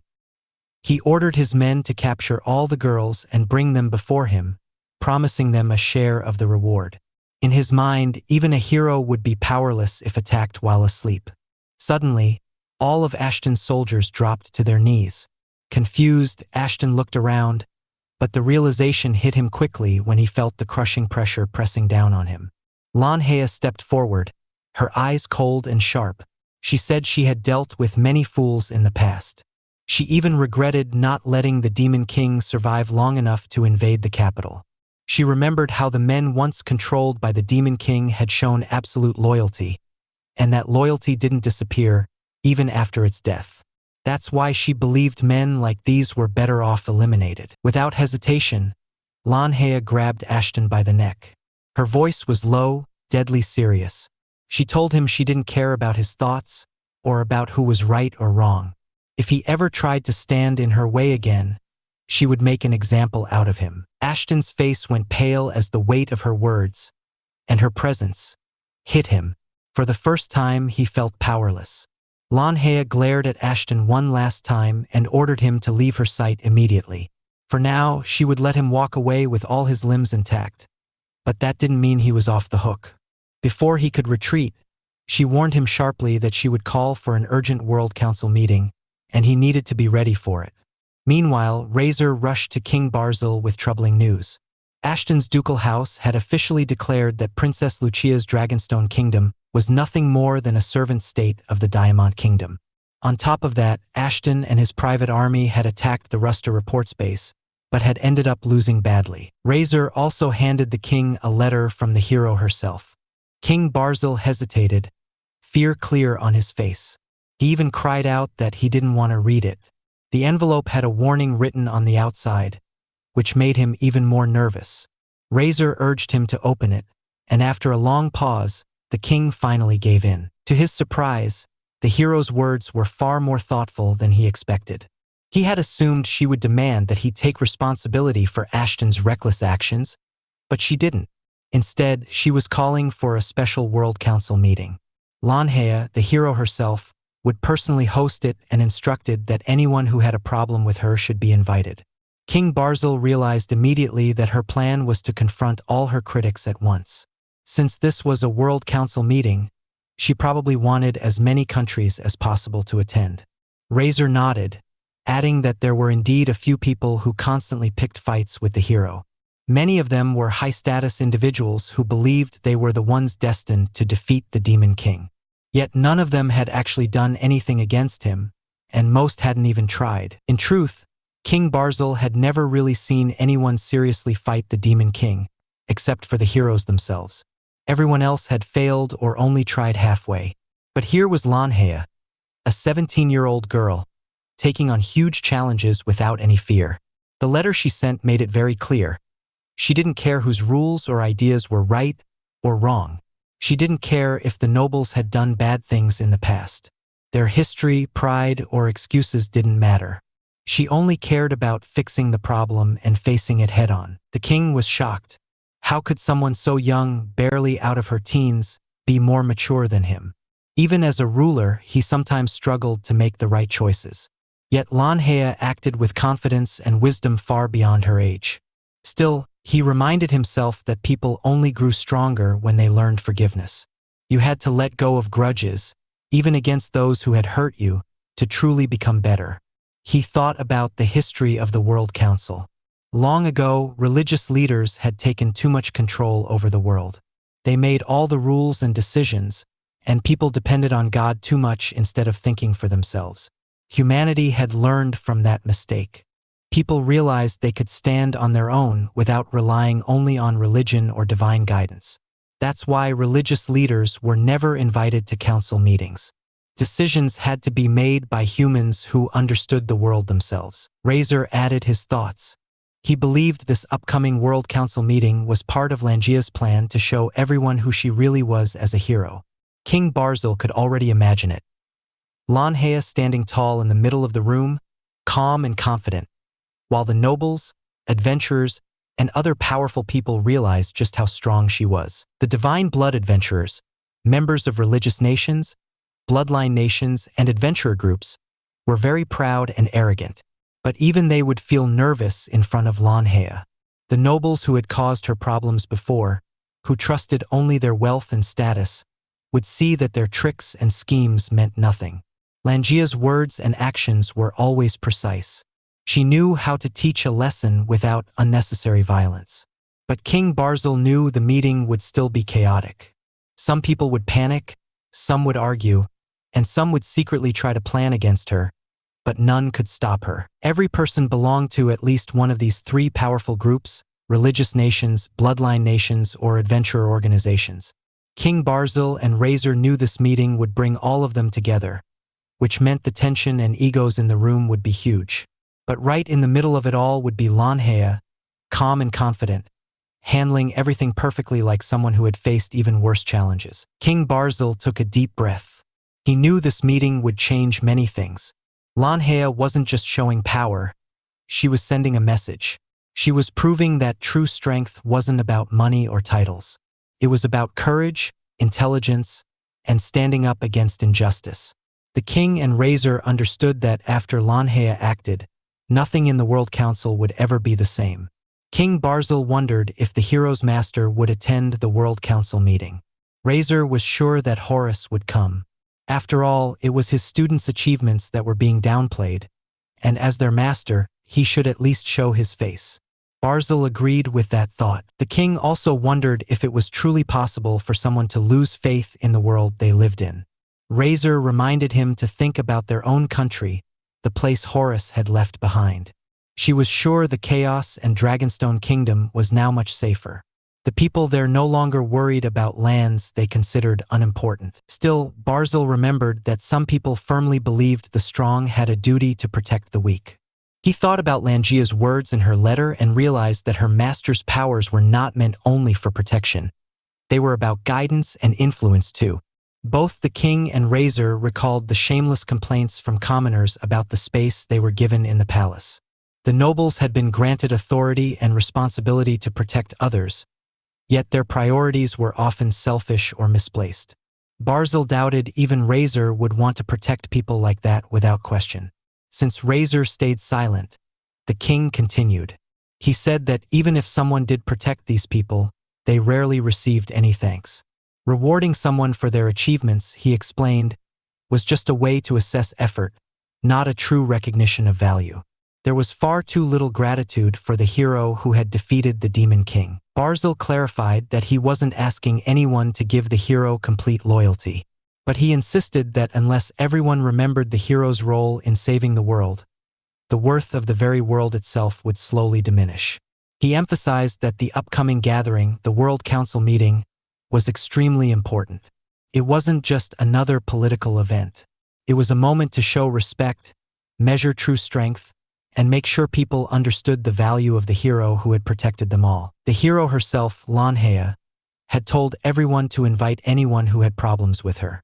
Her plan was simple. The best outcome would be if no one came at all. Razor, however, thought that was impossible. It was at that moment that King Barzil realized just how little the world valued heroes, or anyone who actually made a difference. If the world didn't recognize true strength and achievement, then it was his responsibility as the ruler of the strongest nation to show people what real value was. He had to make sure the hero's worth was respected and seen by everyone. Later, at the World Council meeting, Lanhea didn't waste time. She openly stated that Ashton had wronged her. She explained how shocked and upset she had felt when she discovered that Ashton was actually the Prime Minister of the Diamante Kingdom. Everyone in the room froze, stunned by her words. Then, with a calm but firm voice, she challenged anyone to speak up if they disagreed with her. A few nobles immediately started criticizing her. They told her not to act so proud just because she had defeated the Demon King. They admitted she had impressive achievements, but they insisted she had no official authority. One noble reminded her that the heroes group was made up of commoners and claimed they should be serving the nobility.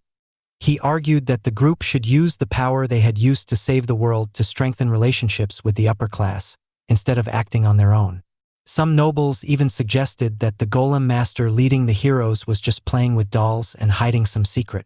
Others complained that the hero who had saved the world had caused another noble to fall into debt.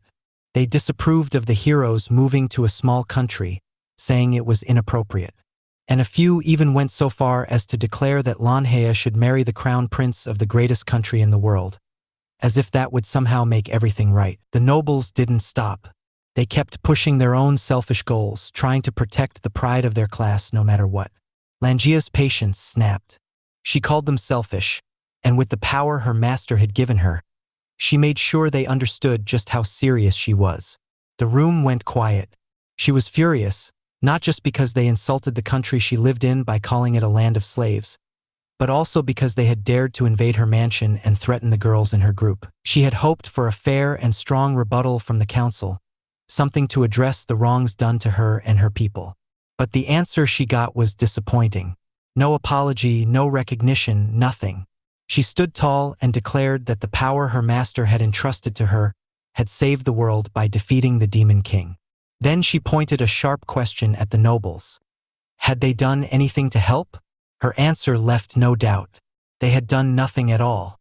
Lanhea argued that those who achieved great deeds had the right to stand against those who had done nothing. It was one thing for nobles to observe, learn, and keep their distance. But it was completely unacceptable for them to try to control her and force her group into becoming their property. She called all those of noble blood ignorant and insisted that their harmful influence needed to end. Just then, someone spoke, telling her to keep believing in the world for a little longer. Lanhea, annoyed, demanded to know who had said it. King Barzil stepped forward. He reminded her that it had been a long time since the ceremony, and perhaps it was worth listening. Lanhea, unimpressed, shot back that the council meeting for the rulers would take place later. Right now, Barzil had no reason to speak to her. This had nothing to do with him. King Barzil spoke up, asking Lanhea not to misunderstand him.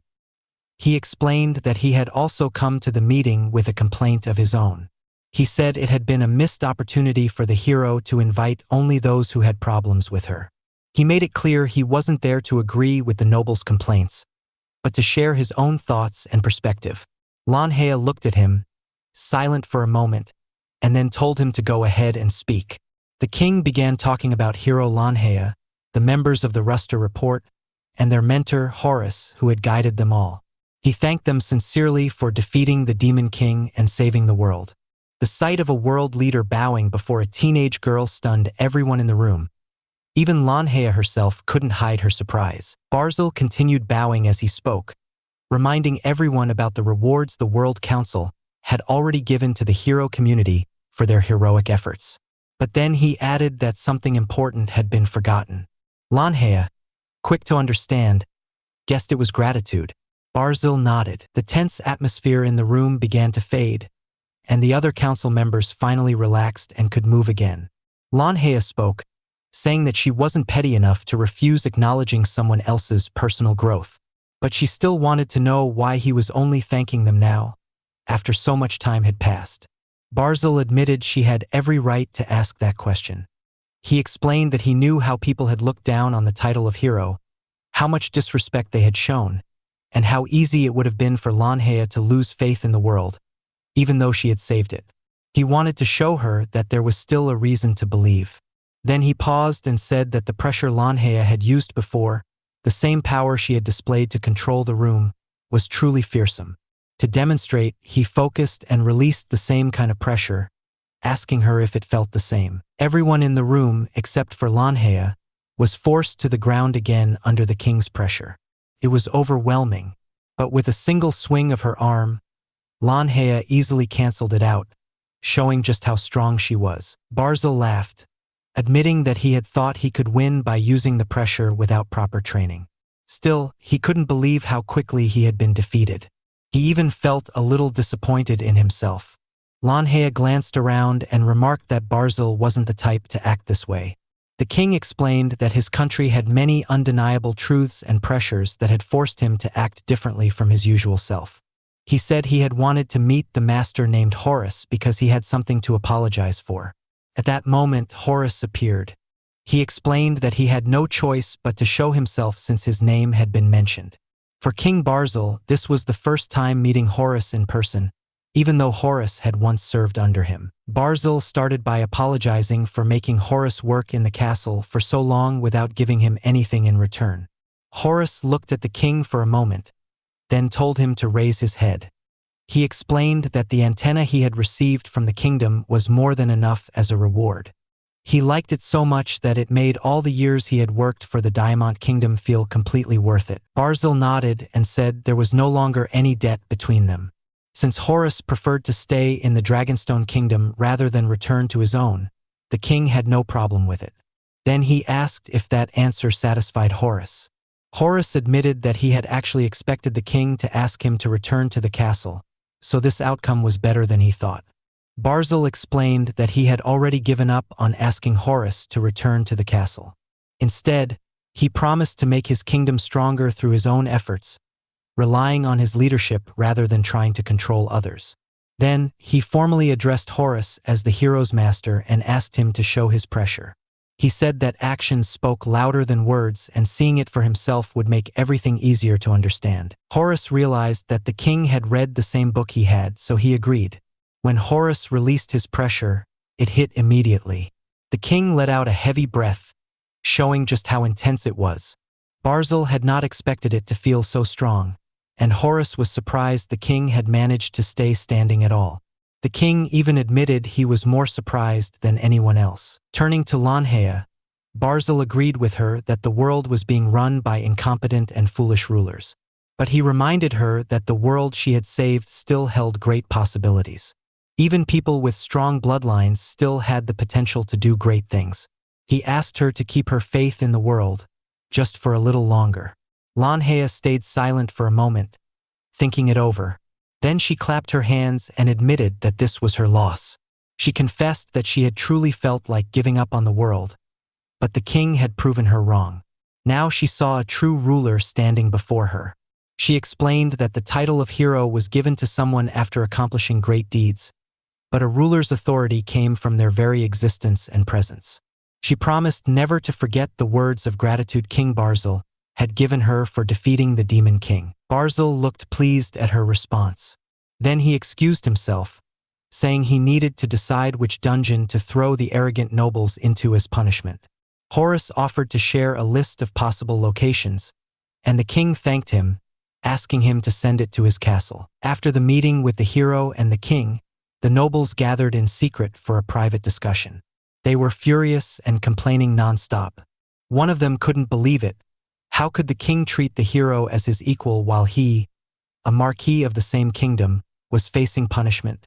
Another shouted that he was a duke from a different kingdom and had done so much for the Diamond Kingdom, yet here he was, facing consequences. Others joined in, insisting that they had all contributed greatly to the kingdom. They argued that the king had lost his way and needed to be guided back onto the right path. One of the nobles even suggested using communication magic. With it, they contacted someone they trusted and ordered the Sky Spirit Dragon to be sent to the capital of the Diamond Kingdom. The summoning stone for the dragon was hidden underground in Ashton's mansion. Their plan was bold. They wanted to summon the beast, take control of the capital, and force the king to see things their way. They didn't care if citizens were harmed. Their goal was more important than the people living there. One noble hesitated, asking nervously if it was really safe. He remembered the small-scale experiment in Kyoto County ordered by the Chaos and Dragonstone Kingdom. It hadn't gone well at all. Another noble waved off the concern, confident this time would be different. They planned to let the dragon use its full strength, and this time they were sure it could not fail. Suddenly, someone shouted in anger, unable to believe what was being planned. He could not accept that these nobles were risking so much, including innocent lives, for their own selfish goals. At the base of the World Council, a guard rushed in and announced something shocking. They had intercepted the nobles' communication magic and declared that everyone involved was now considered an international criminal. The news spread quickly, and soon King Barzil got word of it. He shouted in anger, unable to believe that people kept making such foolish mistakes. Razor tried to calm him down, but Barzil could not understand how Razor could stay so relaxed right after such a serious meeting. The situation involved Guy Gigant, a massive threat. It was said that a dwarven swordmaster had already defeated it and brought prosperity to his hometown. Barzil had expected Horus to take action in this case, so he was both frustrated and anxious. At that moment, someone knocked on the door. Razor checked and confirmed that it was Lanhea and Horus arriving. When Horus entered, Barzil immediately asked if he was heading to the capital. Horus confirmed that was indeed the reason for his visit. Then he mentioned he had a request. Curious, Barzil asked what it was. Horus explained that he wanted to borrow the Diamond Kingdom's underground antenna. King Barzil thought for a moment. He knew Horus wasn't the type to ask for permission just for fun. He guessed that Horus probably wanted the antenna for another golem. Horus confirmed that was exactly the case. Barzil realized that handing over control of such a huge and important antenna wasn't simple. Many official documents had to be completed first, and transporting it would take time. On paper, the antenna still officially belonged to the Diamond Kingdom.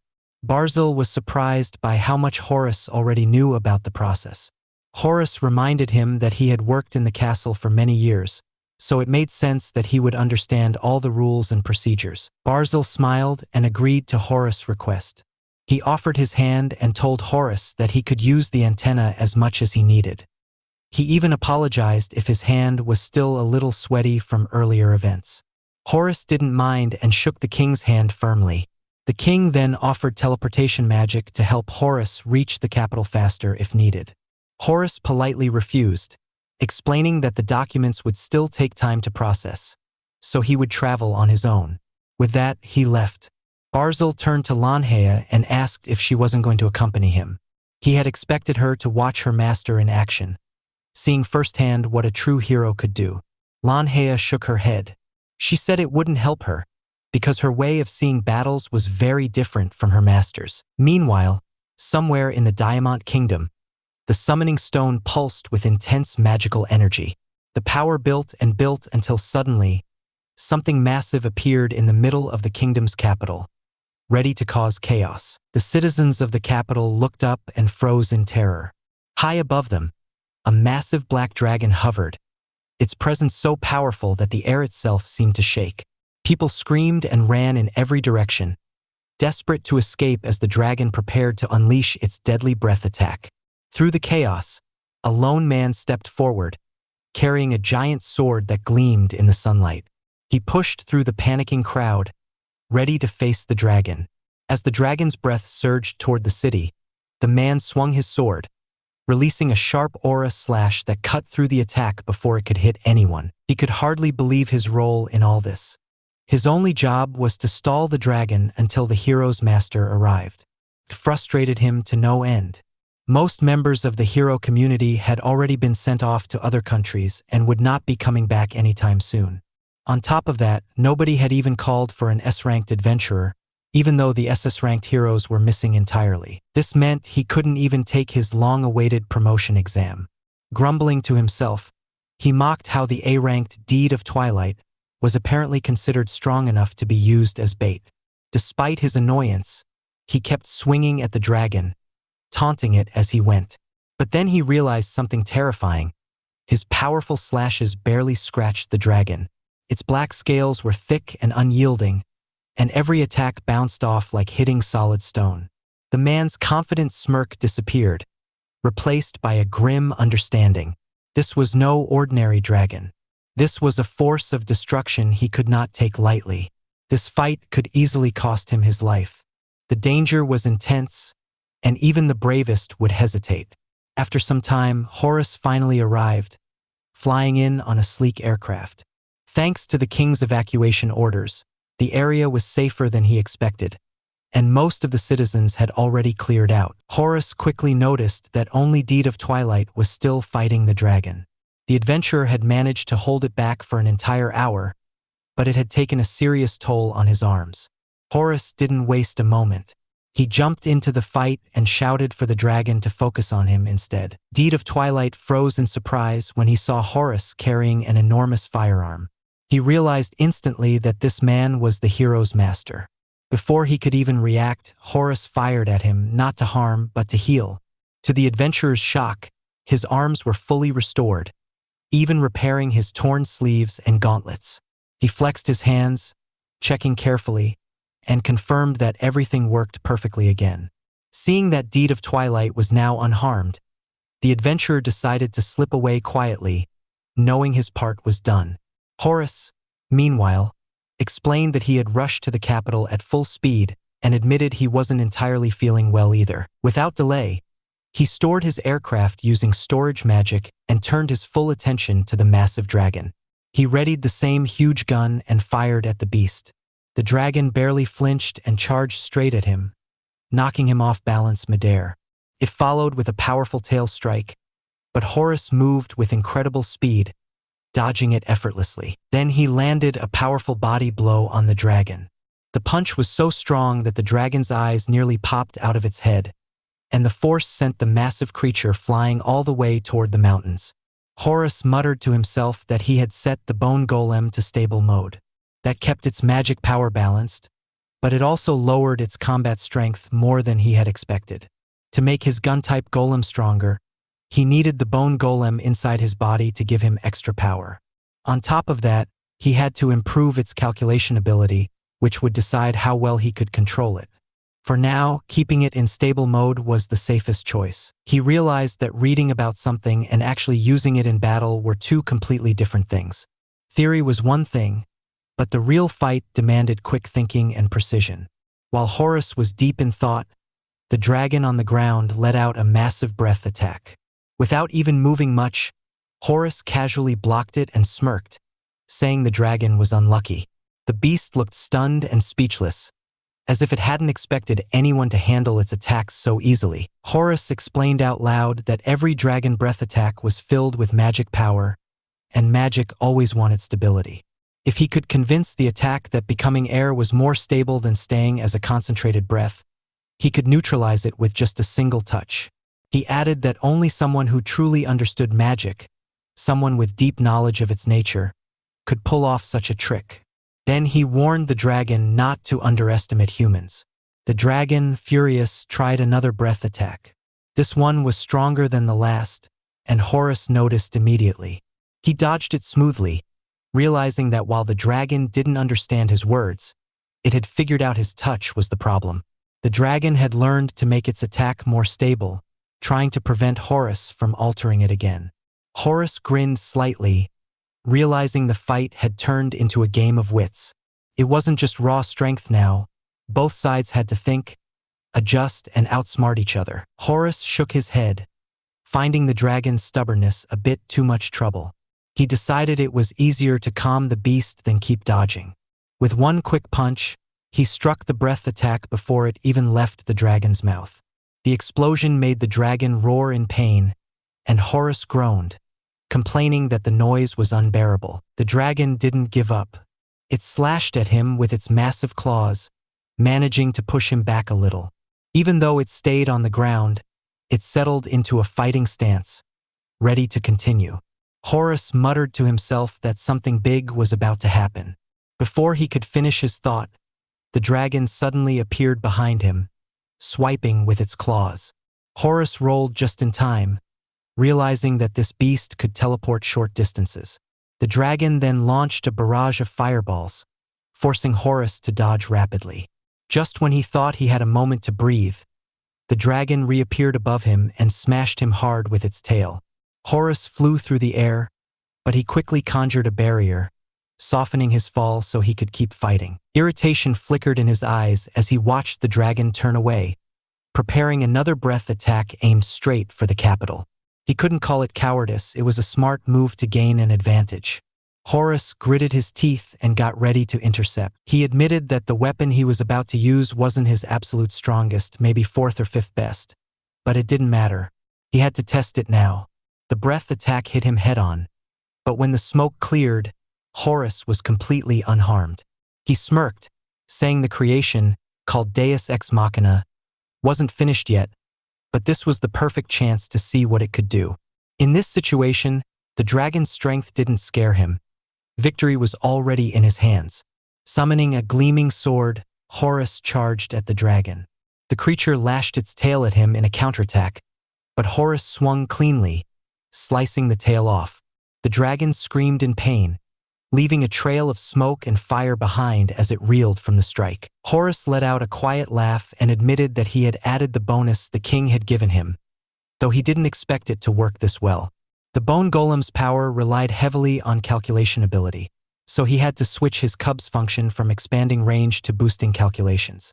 That small change made a huge difference in his control over the golem. At that exact moment, the angry dragon appeared behind him, clearly trying to catch him off guard. It spit out a series of fireballs in rapid succession, aiming to overwhelm him. Horus didn't panic. He dropped his sword for a moment and blocked all the attacks with a single punch from his fist. The force of the blow sent shockwaves through the air, and he followed up with a strong, precise punch straight into the dragon. Horus noted that he was still using a prototype, and the magic inside hadn't fully stabilized yet. Even so, the power he unleashed was already close to its maximum. He couldn't say for sure how strong it would become once perfected, but right now it was terrifying. Not wanting to drag out the fight, he summoned his sword again, feeling the familiar weight in his hands. The dragon, refusing to give up, released a final desperate breath of fire. Horus shook his head and said that if their powers had been closer, maybe the outcome would have been different. But in reality, this was all the dragon could manage without proper knowledge or skill. With perfect timing, he swung his sword at the fiery attack. The slash was so powerful that it cut clean through the flames and the dragon itself. It was as if the massive beast was nothing more than soft butter. With a deafening crash, the dragon split in half and collapsed to the ground, leaving a cloud of smoke behind. Horus stood tall, breathing steadily, surveying the battlefield. The fight was over, and victory was absolute. Horus looked around, expecting to see treasure scattered on the ground, gold coins, ingots, maybe some magical items. But there was nothing, just the dust and smoke where the dragon had fallen. Then, a bright pillar of light shot up from the spot, signaling that the fight wasn't over yet. The dragon was still alive, roaring in pain, but barely moving. As the thick clouds of smoke drifted away, Horus finally saw the sky clearly.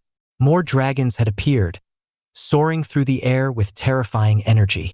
He couldn't believe it, high-ranking dragons were actually using numbers to overwhelm a single human. It was a serious tactic, and it clearly showed they weren't holding back. Since the dragons were putting in effort, Horus decided it was time to answer in kind. With a snap of his fingers, the ground trembled.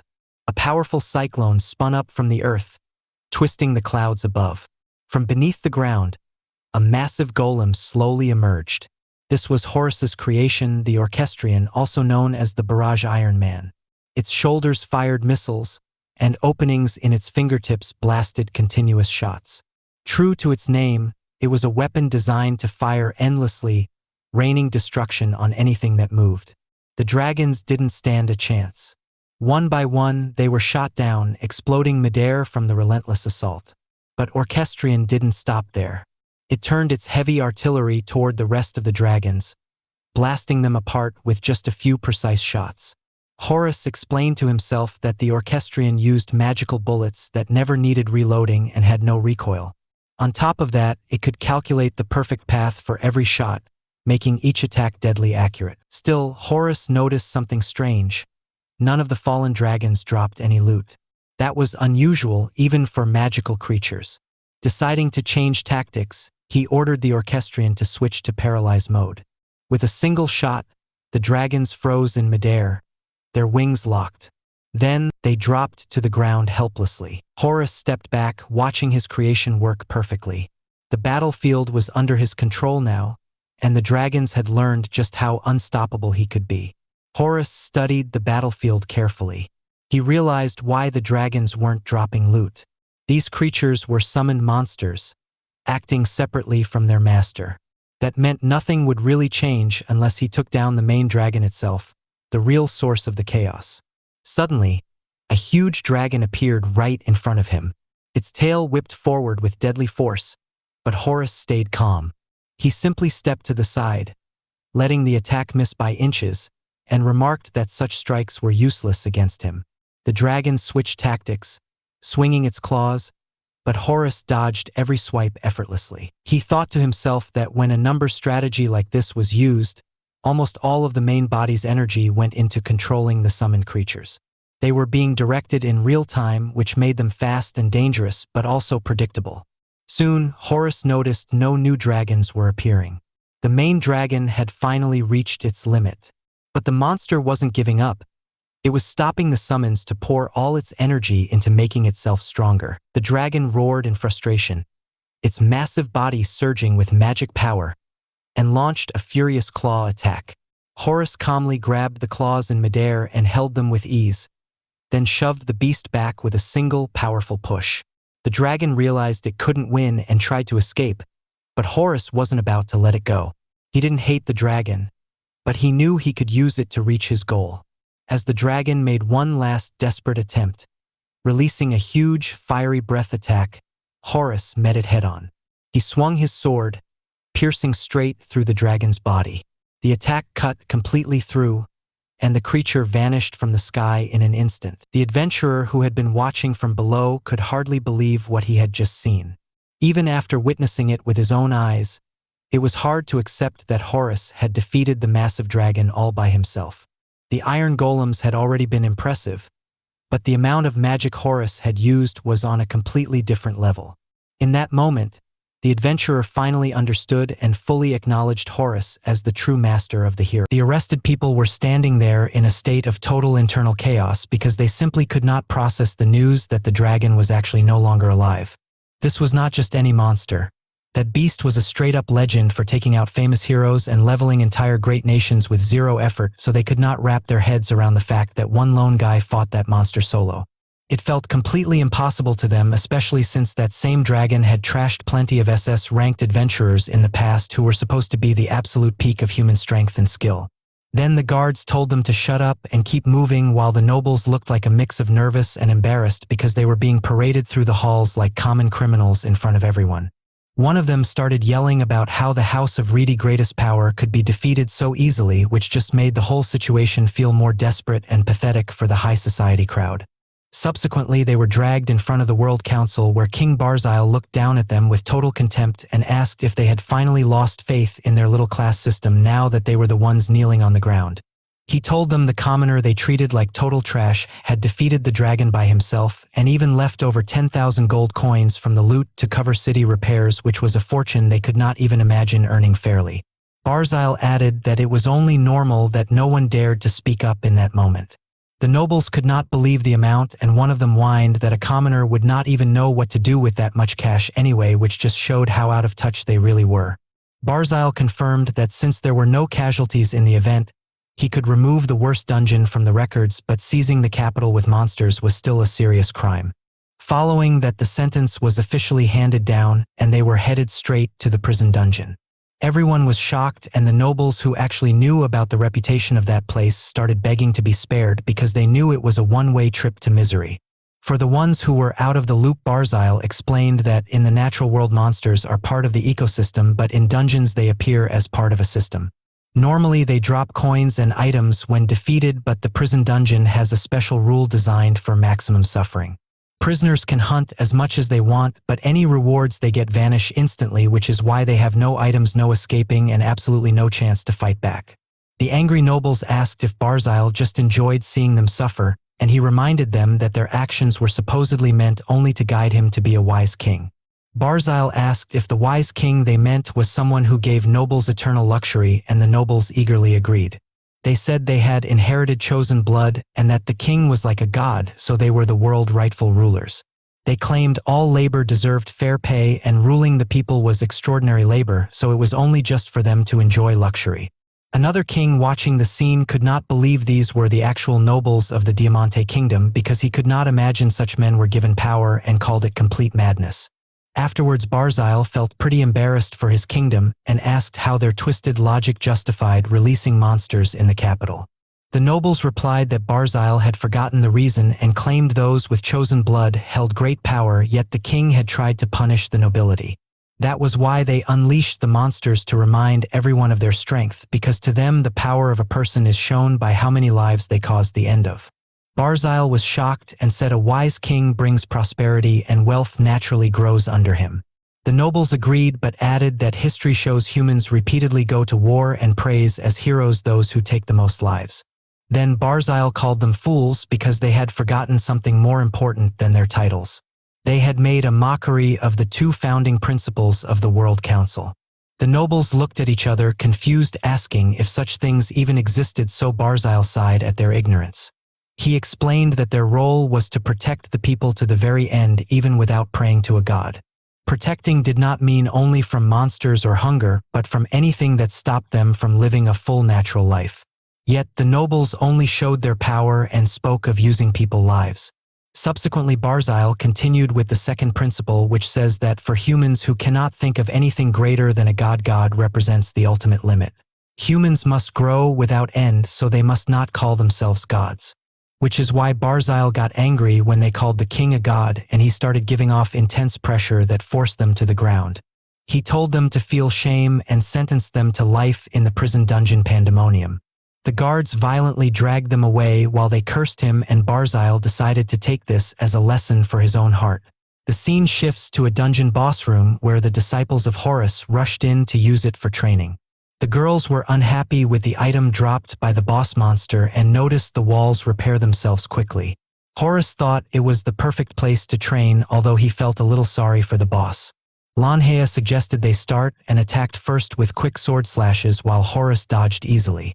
Taris moved behind him and fired her handguns, but Horus calmly used his gauntlet to flick the bullets toward the walls. Just as Lanhea tried to break through his defense, Horus grabbed her armor and slammed her to the ground. Then he sent his sword flying toward Tiras and knocked her toward the wall with it. Horus recalled his sword and noticed Lanhea trying to stand even though her legs were shaking. He realized he went a bit far, but the fact she could stand showed she had grown stronger, so he flicked her forehead to help her regain strength.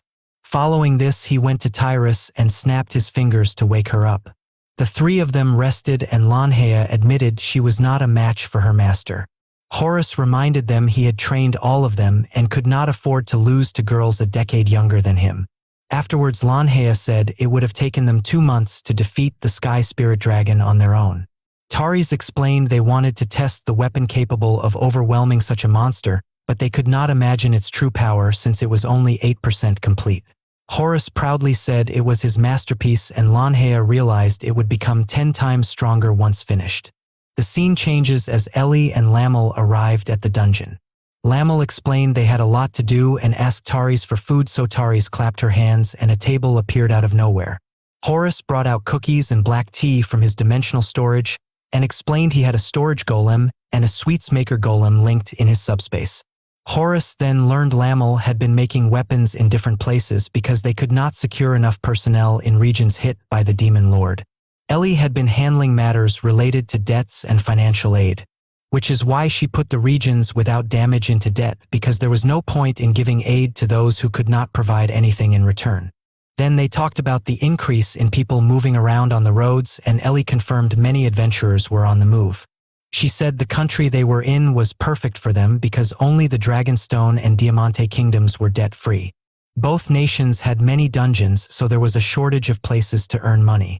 So Ellie explained the Adventurers Guild kept them neutral, but they were still affected by national issues. If a nation owed money, they would put pressure on adventurers. Lanhea worried training would get harder, but Horus said there was nothing to worry about. Ellie explained most adventurers could not reach the deeper levels, but some were taking on challenges far beyond their abilities. Following that, she suggested this was because a group of adventurers who were once commoners had defeated the Demon Lord. Lanhea wondered if arrogant people could enter the country, but Taris reminded her Dragonstone has no immigration restrictions. Lamel added that the kingdom has a contract for first use of dungeon ores, and in return adventurers can buy high-quality weapons easily, which is why Horus agreed the kingdom had grown strong. Subsequently, Ellie mentioned a rumor that executives from headquarters were making a move and the term court adventurer had appeared. Horus looked troubled and asked who could spread such nonsense. Ellie said it was the worst strategy, like an invasion of outsiders that destroyed a country 100 years ago. Horus asked if headquarters planned to destroy Dragonstone, and Ellie suggested staying alert. Horus held his head and complained about how messy things had become because to him being an adventurer was a sacred grind. So he told the girls his plan is to handle them all at once after observing carefully first, and then a memory of a child asking him to teach her the sword returned to him. The scene shifts. Horus explained that he was creating a weapon, and Idrika guessed it was something like a machine gun. Horus confirmed it was a device that could fire a beam of light strong enough to pierce steel armor instantly. Lucia was impressed but said it sounded dangerous. Idrika then asked how Horus managed to reach such a level of skill. Horus said that explaining it would take a long time, so he simply told them he learned everything from books. Idrika found that answer too short and asked if the design also came from those books.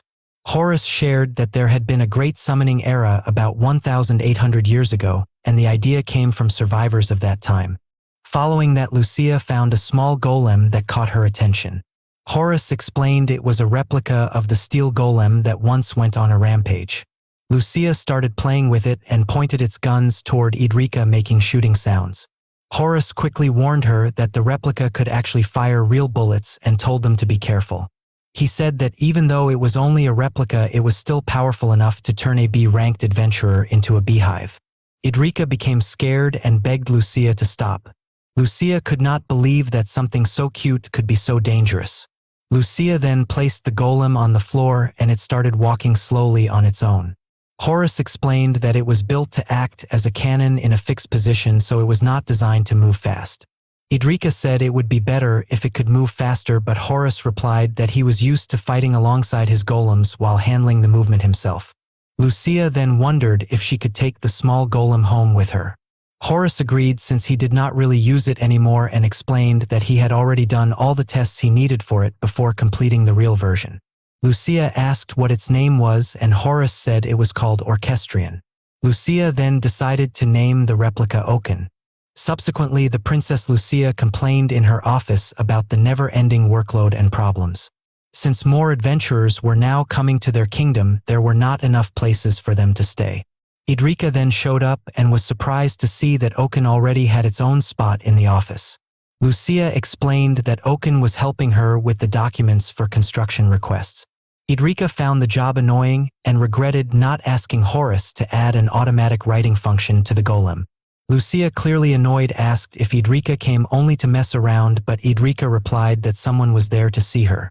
Lucia said she was busy, but Idrika told her it was Ellie from the hero community, the one who united the merchants.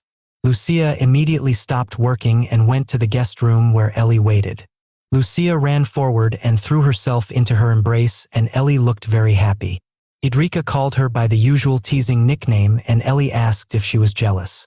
Idrika called her a lullicon and proudly said she brought Orchestrion with her, ordering it to attack. Ellie called it a cheap imitation. Lucia broke the tense atmosphere by asking why Ellie had come to visit. Ellie explained that she had heard Lucia was having trouble with the construction project, so she had brought something that might help. She handed over the data for a large-class magic tool. With it, Lucia could build strong 3-story structures in just half a day. Idrika grew angry and asked if Ellie was looking down on the work of builders. Ellie calmly said that her master had only treated it as a small experiment, but it was something they urgently needed right now. Which is why Lucia quickly realized that it was a magic tool and remembered that Horus had been a golem master. Ellie explained that golems and magic tools were quite similar. The main difference, however, was that the power of a magic tool did not depend on the user, while a golem's strength came from its controller skill. Lucia finally understood and asked if Ellie and her group had taken the golem Horus created, changed some parts, and turned it into a magic tool. Ellie confirmed that was correct and added that anyone could use it by inserting a coin. Lucia assumed that operating a large-class magic tool would require many coins. Ellie told her not to worry and said she would leave some funds behind. She asked if 10,000 would be enough. Lucia was stunned since that amount was worth about 1/10 of the national budget. Idrika, just as shocked, asked how they could move such a huge amount of money so easily. Ellie said it was only a small sum and that helping Dragonstone was natural since they were now citizens of the same country. Lucia scolded her for calling that amount small, but still accepted the offer with gratitude. Ellie explained that the magic tool was still just a test model. After that, Ellie said she would be leaving. As Ellie left, Lucia quietly wondered when she would be old enough to learn about it, while Idrika hoped her princess would never understand such a strange hobby. Then Horus walked through the streets of the Dragonstone Kingdom smithing district with Lamel. He explained that anyone who set up a shop in the area could receive money from the government. Lamel understood this as an advance payment meant to help people focus on making weapons. As they walked, Horus noticed many high-quality weapons on display. Lamel thought her master could probably make such weapons too, but Horus said he was not a real blacksmith. The sword-type golem he used was made from a special kind of metal that an ordinary blacksmith could not handle. Still, when it came to pure technique, he admitted that real blacksmiths were far better. Lamel then realized that while Horace had taught her to fight like a blacksmith, he had only shown her the basics of weapon crafting. Just then, someone shouted angrily at a nearby shop because the owner refused to sell him something. The shop owner shouted that the sword in question was made from a special metal. Unless the buyer could show a certificate proving he could use mana manipulation, the owner would not sell the sword. The angry customer yelled that he had never heard of such a rule before and claimed he was a B-ranked adventurer. The shop owner firmly replied that he was simply following the kingdom regulations. Lamel mentioned that most workshops avoided handling ores with difficult properties. So the customer lost his patience and tried to punch the shopkeeper. Lamel quietly released a sharp burst of intimidation, and the man stumbled, hitting his forehead and falling to the floor. Horace calmly told Lamel that in such cases she should have paralyzed the attacker instead. The injured adventurer angrily demanded to know who pushed him, but Lamel apologized with a tone that lacked sincerity. The man suddenly froze and began flirting with Lamel, trying to invite her to join his guild. Lamel wondered if he even realized that she was the one who had used intimidation on him. The man continued trying to recruit her, and Lamel started to think that B-ranked adventurers might not be very impressive. The man proudly claimed his guild was extraordinary. Lamel then teased him by asking if the B in B rank stood for Baka. The man became furious and tried to punch her as well, but Lamel caught his fist without effort. She swung hard and punched him straight in the stomach, and the man fainted on the spot. Lamel tossed him back to the floor and complained about how easily some men tried to hit women. Meanwhile, Horace stayed focused on window shopping, wondering what sword materials were worth collecting. Lamel could not believe her master was browsing for swords while his own disciple was in a fight. Horace simply said that since everyone was ignoring him, he decided to do something useful. Afterwards, the shopkeeper asked if Lamel was the greatest blacksmith of the hero community, and she confirmed she was. The shopkeeper then assumed that the man with her was the hero master Horace. He said he had heard stories about Horace defeating a dragon in the capital. But Horace was more focused on finding a weapon for his research. Horace bought one weapon and mentioned that thanks to Idrika, the government magic tool development was improving steadily. Lamel then realized she had not seen the man from earlier and guessed he was one of those reckless adventurers Ellie had talked about. Horace agreed, saying they were the kind of people who could not be reasoned with. Lamel said there were more people coming to Dragonstone as guilds, and because there was not enough housing, they had decided to lend construction magic tools. Horace agreed that adventurers were growing more arrogant because they were not acting alone anymore. Then the man from earlier returned to his guild to give his report to a man named Ivan. He told this to Ivan, who sat with a worried-looking woman beside him.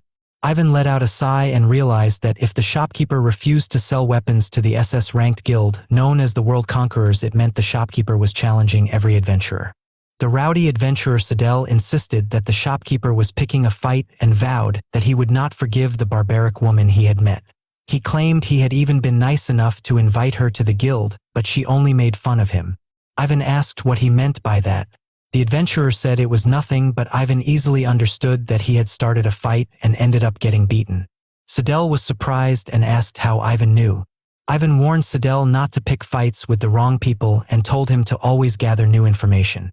Sidel said the woman was a blacksmith and she did not deny it. He thought he could win since she was a woman, and he remembered how skilled the red-haired ponytail lady was. He said it was not about forgetting to gather information and that he had simply let his guard down.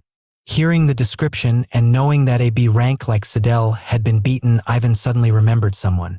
As he expected, Sidel had picked a fight with the wrong person. Ivan said that the woman was the chief of the Hero Community Workshop, which is why Sidel was shocked. Even so, he said that was an even better reason for her to join their S-ranked guild. Ivan reminded him that it was the Ruster report that defeated the Demon General and that an SS-ranked guild like theirs would still be higher. Sidel said it was only because the Demon General had an advantage against men, and that if they had the resistance they could have taken down the Demon General too. Ivan sighed and asked why he had even allowed him to join his personal squad. Sidel thought it was because he was amazing, but Ivan made it clear it was because of money. He reminded Sidel that his family trading company gave him a lot of support.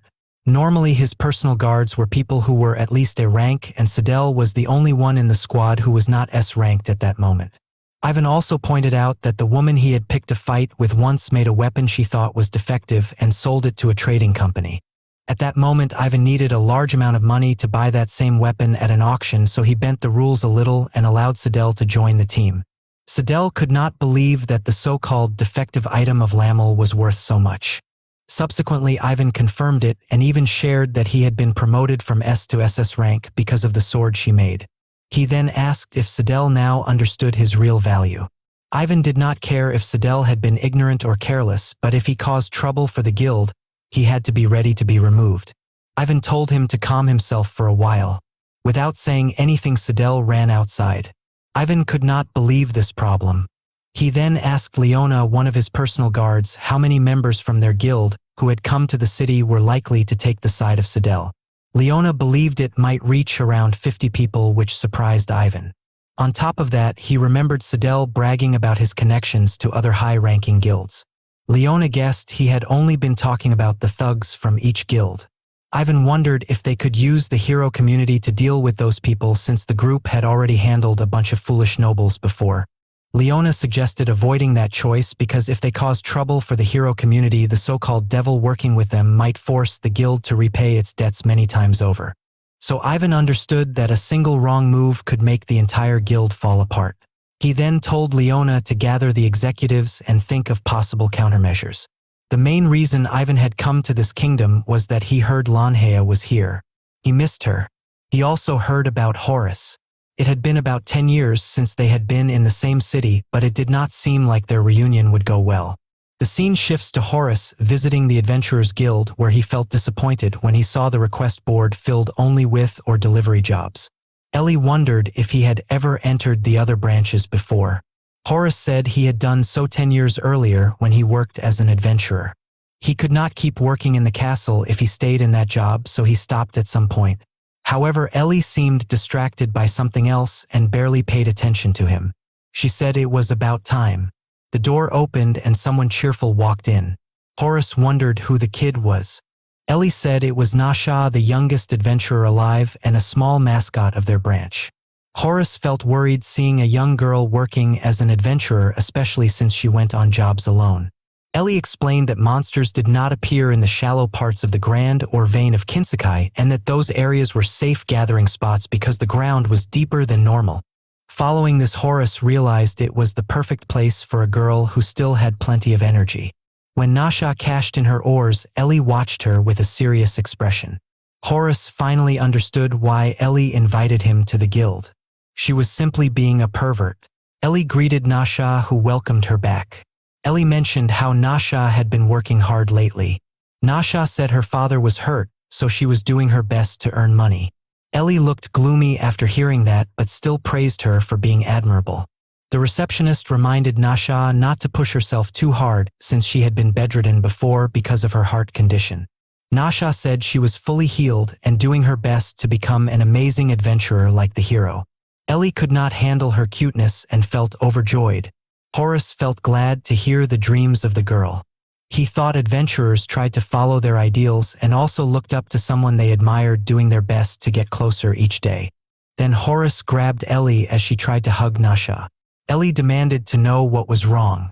Horus said nothing, but when he looked closer he realized he had seen Nasha before. He remembered she was the same child he saved during a fire long ago. He felt happy to see her doing well.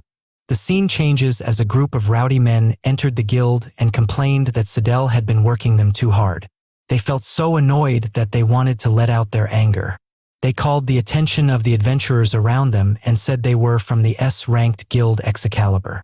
They also announced that this guild branch would now follow the orders of the Sidel Alliance. Nasha wondered what the alliance meant. The receptionist explained that it was a group made up of people from different guilds who joined together as one team. Horus asked if something like that was even allowed. Ellie said it was possible, but it depended on the rank of the guild their representative came from. Horus then asked which guild Sidel belonged to. Ellie remembered that Sidel was from the SS-ranked guild World Conquerors. The name felt familiar to Horus. The rowdy adventurers then shouted at them and demanded to know what they were whispering about. One man warned that he would crush anyone who ran their mouth carelessly. Nasha pulled out her wooden sword and prepared to fight, which is why Nasha complained about how these men were acting so selfish. She thought she could become like the hero one day and glared at them. The men asked who the kid was. Nasha said she was not a kid but an adventurer who would become like the hero someday. Her words touched Horace and Ellie. The men could not handle her confidence and grabbed her wooden sword. They complained that everyone kept talking about the hero lately and it annoyed them. They said the hero only bragged about defeating the demon general and had nothing else besides her special ability. They shouted that a woman and a child like Nasha should not act proudly. Nasha became overwhelmed and cried on the floor. They laughed at her and said a crybaby could never become a hero. Someone then told them that they were the ones who were lame. It was Ellie and her expression looked like that of a demon. The men panicked and asked who she was. They ran to the receptionist and complained that someone was threatening them. Following that, they warned the receptionist that they would report her to her boss if she did nothing. The receptionist snapped and knocked out one of the men while calling them trash. She kept beating him while shouting about how dare they yell at Nasha. She said she was a receptionist who dealt with high-ranking adventurers every day and that people like them were nothing special. She warned that she would crush them if they kept making noise and told them to get out of the guild. The rowdy men ran out of the guild branch in fear. Horace then walked toward Nasha and told her that the scary men were gone. He said Nasha acted bravely. Only the scary women stayed inside after that. Ellie quietly whispered something to the receptionist. The three adults then entered a private office. The receptionist Tracy felt surprised when she learned that Horace was the master of the hero. Horace praised the punch she gave a while ago. Tracy said she had been an adventurer until a few years ago and used to travel with a blacksmith. After they had a child, she completed fewer quests than before. She also talked about how her husband had been smiling in a strange way recently because someone impressive had bought his sword. Turned out the shop was Smith House Anhel. Horace said he was the one who bought the swords for the research of Lamel. Then Tracy finally understood why her husband kept bragging so much. Ellie cleared her throat to get their attention and brought up the main issue. She wondered what the branch would do about the Citadel Alliance. For now, she suggested not doing anything. Tracy realized Ellie already had something in mind. Ellie said she had a small plan. Tracy understood and said she would tell the branch chief herself. Tracy explained the rumors about the Diamante Kingdom creating something called Court Adventurers and how the news had reached Dragonstone Kingdom. She said the kingdom planned to give the title to adventurers who proved themselves and behaved well. They wanted these chosen adventurers to become examples for others. In return, they would receive special privileges as long as they kept most of their work inside the kingdom. Horace then remembered the three types of human groups in this world. There was a religious state, a nation that refused to pray to any god, and the adventurers. So the balance of the human world stayed steady because these three groups remained separate. If someone tried to force two of them together, the balance would only break. Horace could not even guess what might happen next. Tracy continued talking and decided to leave the matters with the Citadel Alliance to Ellie. She also wondered if she could trust the hero community to handle the backlash. Ellie said it was not a problem. Tracy asked if everything was settled, but Ellie had more to say. She wanted everyone to keep a close watch on Nasha because something might happen to her after what had just happened. Tracy agreed with that. Ellie wished she could watch Nasha all day and night. Horace sensed some malicious intent nearby. The meeting ended and Horace asked Tracy to inform him when Anhel got his hands on a strange ore. The scene shifts to Citadel sitting in his office reading the good news. A member of the Alliance shared that their group was growing fast. He claimed their organization would soon be large enough to take control of all the wealth in the capital of Lapis. Citadel laughed like a villain and told the man named Alvaro that he lacked ambition. He said if they created an even bigger organization, taking the Dragonstone Kingdom would not be an exaggeration. For now, he ordered him to continue expanding their operations in secret. Then even the people from World Conquerors would not look down on him for being a B-ranked adventurer. He swore he would make them lower their heads to him one day. Sidel explained that the real reason they were undermining Dragonstone was to correct its wrongs. He pointed out that the treasure capital Lapis was famous for rare ores and fine weapons, but he insisted that the system was broken. Every ore found in a dungeon had to be handed over to the guild, and people needed special permission just to enter the middle and lower layers. Alvaro realized those rules were actually real as Sidel continued his rant. He said some adventurers who had been diving into the Grand or Vein of Kinsekai for years were seen as trustworthy, so they got permission easily. This system made life miserable for blacksmiths and merchants without strong connections because they could not get a foothold in the kingdom. Every time they needed materials, they had to beg an adventurer with permission, which Sidel called a state of excessive demand. He added that the soldiers of the Dragonstone Kingdom also entered dungeons for experience and ores, but those items were sent to a rare stone market only for citizens. Only the leftovers were moved to the common market, which created an unfair monopoly. Alvaro agreed without hesitation, and Sidel said it was time to end the inequality. While Alvaro thought everyone should enter dungeons freely, Sidel insisted that all the ores should belong to him alone. He planned to unite unhappy adventurers and merchants into one massive organization with himself as the new ruler of the treasure capital. Which is why someone knocking on the door did not bother him at first, but he eventually told the person to come inside. An adventurer with a fully bandaged face entered to give a report, and Sidel was shocked until Alvaro whispered that it was the leader of Excalibur. The man complained that someone had fought back when they tried to take control of the guild branch, and he was still furious at the woman who beat him up. Sidel lost his cool and kicked his office table because he could not understand how an association led by an SS-ranked guild member could lose to a small branch. Alvaro then whispered that while they were once an S-ranked guild, they had been downgraded because of their former leader. The adventurers asked if Sidel would take revenge, and he confidently said he would because they had dragged his name through the mud. Before they left, Sidel remembered the warning from Ivan and asked who they fought. The leader said it was a girl half his size and a brown-haired receptionist, so Sidel assumed they were not connected to any heroes. He believed he could trap them easily if they were just ordinary adventurers, and told the group he would handle everything. Subsequently, back in the Diamante Kingdom, Barzile was trying to make sense of the new court adventurer system and sighed while reading the report. Reiser told him that many adventurers were flooding into the capital to support the new system. While most citizens rejected the idea, some people who relied on adventurers more than nobles actually supported it. King Barzile stated that in the past the Divine Blood adventurers were kept separate to maintain balance, and he saw this proposal as an act of hostility pushed by the Adventurers Association. He assumed the supporters did not even know their own history. Reiser agreed and wondered if people truly believed court adventurers were elite recognized by the nation. If that was true, Barzile believed the goal was to create exclusive adventurers, which he thought was impossible because adventurers were supposed to be neutral. He noted that any country that tried this in the past was destroyed within weeks. Reiser added that the quest system worked because it was neutral and allowed adventurers to move freely between countries. King Barzile felt someone was pushing the adventurers to act, but he had no idea who it was, so he decided to let things continue for now. Reiser warned that citizen dissatisfaction was growing and a riot was possible, but the king decided to wait until the other side revealed itself. Following that, the king recalled the antenna and assumed it had already reached the hero mansion. Reiser confirmed this was correct. Since every technique usually had a limited range, people could usually avoid them, but the antenna changed everything with an overwhelming range that ignored normal limits. If Horus used it freely, he could destroy places before anyone even noticed. Barzile said the antenna was the perfect toy for Horus.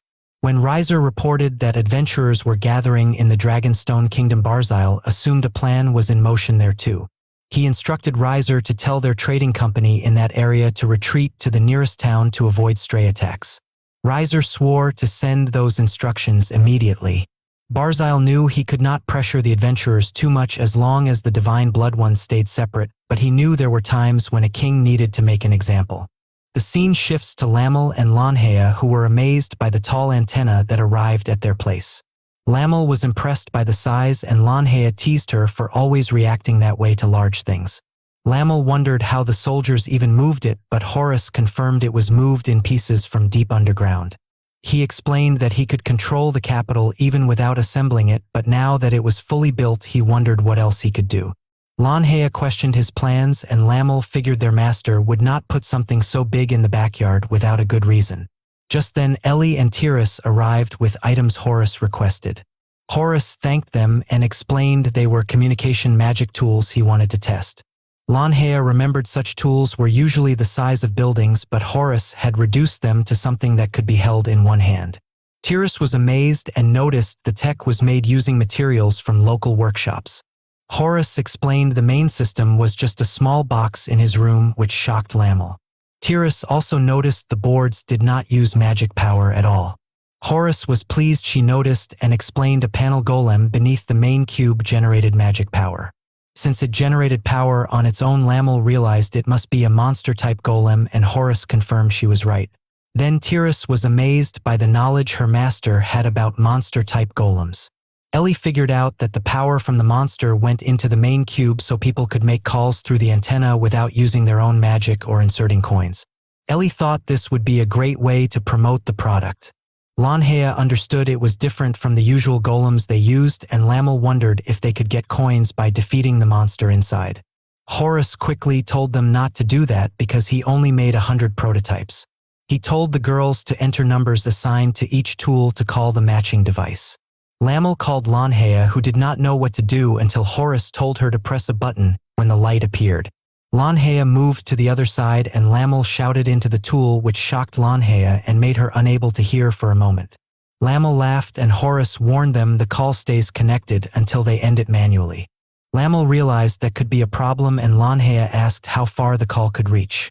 Horus said it could reach anywhere in Lapis, even though he was still figuring out how the antenna processed messages. Ellie offered to handle the distribution because she wanted to talk to children like Lucia and Nasha at any time.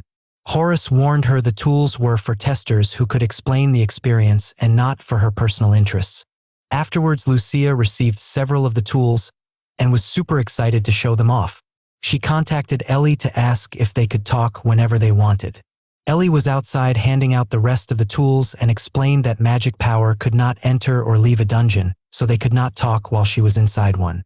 Idrika found the tools incredible because mages usually needed intense training for long-distance communication magic. Lucia noted that tools of such value rarely appeared even in dungeons, and the ones used by the World Council were way too annoying to use. Ellie promised to send the very first commercial version once it was released and mentioned that laws would be needed to manage the system. Idrika guessed even the Golem Master could not decide those laws alone, while Lucia felt excited about the future. Which is why Sidel was also checking out several prototype versions of the tools and wondered if they were the real deal. Alvaro confirmed they were and explained the Hero Master made 100 of them for testing. Alvaro had his subordinates buy 3 from the testers and said no one would notice they were missing. Someone knocked on the door and Sidel told them to enter. A girl came in with letters and mentioned one was from the association headquarters. Sidel read it with a smile and told the girl to visit his room later that night. The girl was flustered, but Sidel reminded her that he was paying her father medical bills. The girl apologized and Sidel told her she had to prove her sincerity later. Alvaro held back his laughter as the girl left.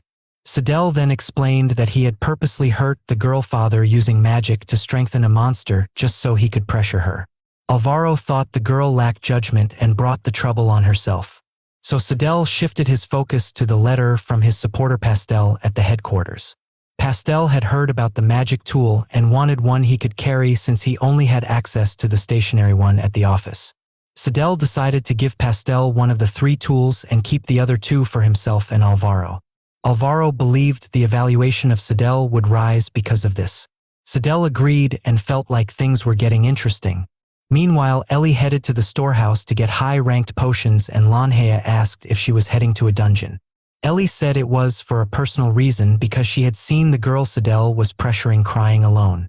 Ellie decided she would protect every cute girl in town, but Lanhea questioned her because Ellie was usually the one causing the trouble. Horus arrived at the royal palace dressed in a formal business suit to present his latest invention to Lucia.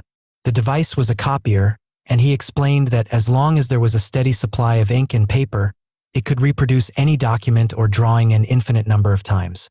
While Idrika pointed out that traditional letterpress printing already served a similar purpose, she was quickly stunned by how much faster the copier operated. Her technical curiosity took over, and she looked ready to dismantle the machine on the spot, forcing Horace to step in and ask her to leave the prototype intact. Lucia excitedly showed off a print of Idrika and Okan, and although the likeness was not quite accurate, the two could not bring themselves to disappoint the princess. Idrika instead focused her praise on the paper quality and the speed at which the ink dried. Horace explained that since local supplies were insufficient, he had engineered his own paper and a ballpoint pen from the Great Summoning era. Idrika found the writing experience incredibly smooth and marveled that a golem master would spend time on such small tools, though Horace noted that such conveniences were essential for his own sanity. The scene shifts as Horace left the palace grounds to continue his delivery route throughout the city. Feeling hungry after his royal visit, he stopped at a busy food stall and left his delivery cart unattended for a moment. A group of rowdy men from the S-ranked Guild Excalibur spotted the cart and, assuming the owner was a careless newcomer from a trading company, tried to haul it away. However, Horace had secured the cart with magic tools, making it impossible to move or dismantle. When he returned and asked what they were doing, the men grew arrogant, tossing a few coins at him and demanding he sell the cart to them. One man tried to throw a punch to teach the ordinary person a lesson, but Horace released a wave of pressure that froze the entire squad in place like statues. He looked at them with disappointment, realizing that these men had long ago abandoned the ideals of true adventurers to become nothing more than common thugs and pawns for Pastel, which is why Horace decided to use his communication device to summon the local authorities. Before the guards arrived, the frozen thugs mocked him, calling him a coward for staying out of the war against the demon general, but Horace ignored their taunts. When the soldiers arrived to arrest the executives of Excalibur for attempted robbery, the captain thanked Horace for the communication tech that had made their jobs much easier. The captain admitted that the Citadel Alliance had been a constant source of trouble, but international laws and the guild's impact on the economy made it difficult to take direct action against high-ranking members. He then shared a frustrating piece of news. The Dragonstone branch was actually planning to officially name Citadel a court adventurer. Horace found the idea of a known troublemaker being given a title reserved for exemplary heroes to be a complete farce. Meanwhile, back at his private quarters, Citadel was pacing shirtless and fuming with rage. He had been waiting for his secretary, Risha, to arrive so he could continue pressuring her, but she was nowhere to be found. When Alvaro finally entered the room, he delivered the news that Risha had vanished. Citadel was convinced she had abandoned her dying father out of selfishness, entirely unaware that a much more powerful force had intervened to break his leverage over her. Subsequently, several days later, Ellie was at the local guild branch chatting happily with Risha and her younger sister, Nasha. The secret was revealed. Ellie had used a high-ranking potion to completely heal their father's injuries, effectively wiping out the debt that Citadel used to control the family. Horace arrived shortly after to deliver a set of air purifiers to the branch, but the peaceful atmosphere was ruined when a high-ranking executive from the main headquarters arrived. Under the direct orders of Pastel, the executive announced that this entire branch was now being forcibly absorbed into the Citadel Alliance. Following that, the executive attempted to intimidate the staff by launching an icicle at Risha, but Horace reached out and caught the magic attack with his bare hand, crushing it while mocking the executive for such a weak display of power. The executive recognized Horace as the master of the hero but immediately grew hostile, demanding that Horace register as an adventurer so he could be forced to serve under the headquarters. He accused Horace of being a selfish man who used his immense strength for personal gain rather than following the rightful orders of his superiors at the main office. Then, Horace decided to give the man a lecture on the true history of their profession. He explained that the Adventurers Guild was founded to provide a neutral ground for travelers with power, ensuring they were never controlled by any state, religion, or organization. He pointed out the sheer arrogance of the headquarters, noting that while there are 2 billion people in the world, there are only about 200,000 adventurers. He told the executive that a group representing such a tiny fraction of humanity had no right to act as if they were the masters of the world. When the executive continued to shout about modern society and control, Horace released a glare so heavy that it pinned the men to the floor. So, Horace reached out and grabbed the executive by the collar, lifting him into the air like a small child. He acknowledged that touching a high-ranking executive was usually a serious crime, but he no longer cared about their self-important rules. He decided that the man deserved exactly one punch for his arrogance. Without hesitation, Horus delivered a blow that sent the executive crashing through the front doors and out into the street. He warned the remaining thugs that as long as he was in town, they should avoid acting recklessly. As the local adventurers broke into cheers, Ellie gently covered the ears of Risha and Nasha to protect them from the ugly side of adulthood, but Horus remained deeply troubled by the political games that allowed men like Sidel to rise to power. Pastel summoned Sidel in a fit of rage and demanded an update on their plan to establish court adventurers. Sidel explained that while they were still recruiting individuals who aligned with their goals, they had hit a major snag. Members of the prestigious S-rank guild known as Excalibur had been detained after attempting to negotiate with Horus. This news left Pastel stunned as he realized Horus had once again disrupted his ambitions.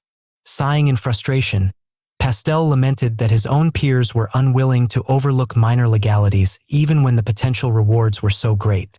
Observing his distress, Sidel questioned if the master of the heroes had personally offended him. This sparked a memory of the freezing, intimidating stare Horus had once directed at him, which only fueled Pastel's anger. He sharply told Sidel to drop the subject and remain focused on their primary objective. Pastel emphasized that the current era offered a rare opportunity for adventurers to seize global authority. Since the group that took the life of the demon general was essentially a band of adventurers, he felt they were entitled to more power. He dreamed of seeing his name etched in history as the visionary who transformed their social standing. In his mind, the Diamante Kingdom and the Dragonstone Kingdom were merely the first milestones of his legacy. The following day at the Hero Community Residence, Tyria served tea while discussing the recent stress her master had been enduring. She expressed surprise that Pastel had shown his face in person and noted that Ellie was also avoiding him. Horus detailed how Pastel and his associates were attempting to seize control of a local guild branch for the Sidel Alliance. He added that Pastel had even possessed the nerve to try and recruit him as a servant after learning he was the mentor to the heroes. Lanhea remarked on the sheer audacity of such a move. Tyria finally connected the dots and realized these people intended to install adventurers as the supreme rulers of society. Lanhea noted that the concept of court adventurers was a grave threat rather than a passing joke. Horus further explained that Pastel had been the hidden hand behind several major catastrophes in the past. While the young women under Pastel had received public acclaim, Horus believed Pastel was actually desperate to inflate the influence of the Adventurers Guild. Lanhea asked if he was referring to the disaster from 4 years ago. During that time, Pastel had significantly underestimated the demon general, leading to a massive loss of life. Although the guild leadership tried to suppress the details, the story eventually leaked. Horus confirmed this was the event. Just thinking about it made him physically ill. Back then, rumors of the demon general's power had terrified the world. It was said she could magically enslave any man who looked at her. Despite this, the guild remained arrogant. Just as they currently looked down on the new generation of heroes, they had failed to respect the demon general's threat. The guild leaders believed they had a foolproof countermeasure. They had gathered every available artisan and engineer to mass-produce magic items designed to block status ailments. Confident in these tools, they enlisted 1,000 A-rank adventurers who were motivated by greed. This massive force launched an assault on a frontline city where the demon general was known to be staying. The adventurers were so competitive that they raced each other to the city center, each hoping to claim the glory of taking her life. They eventually stormed the town hall and demanded the demon general face them. Though a few felt a sense of dread, their leader reassured them that their protective amulets would keep them safe. However, the moment the demon general stepped into view, the entire army collapsed. Every single adventurer was instantly charmed and dropped their weapons, falling completely under her spell. Tyria recalled that Pastel was only 19 years old when he orchestrated that failed mission. Lanhea observed that the public was largely unaware of these details because many nations were in such a state of crisis that they only wanted to hear positive news. Horus explained that because the girls in the guild were already successful, the guild used them as a distraction to bury the truth. The men captured in that raid were eventually transformed into monsters through experimental drugs. When the heroes finally took the life of those monsters, the public never knew they were actually the missing adventurers. Lammel expressed curiosity about the origin of the blueprints for those magic items. The items were surprisingly effective and easy to manufacture, which seemed suspicious. Horace agreed that it was highly unusual.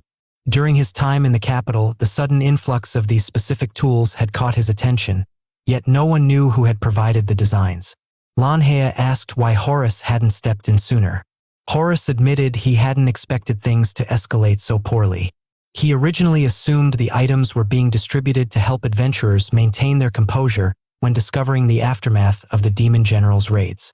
He explained that since the Demon General could not enslave women, she simply slaughtered them. The scenes left behind were often horrific piles of bodies. Tyria realized why Horace had remained a silent observer at first. However, Horace revealed a new theory.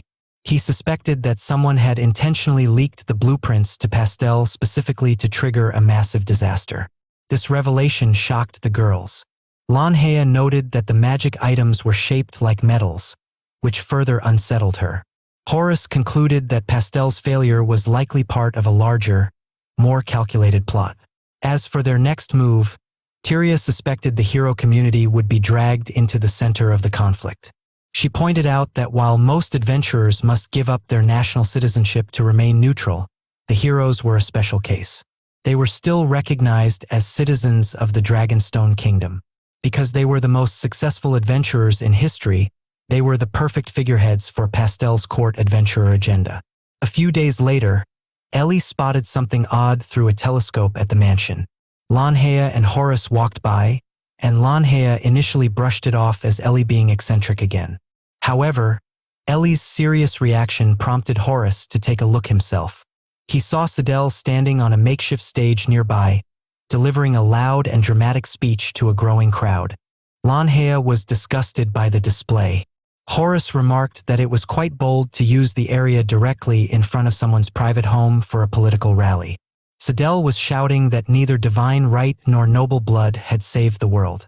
He claimed the hero community alone deserved the credit for defeating the Demon General.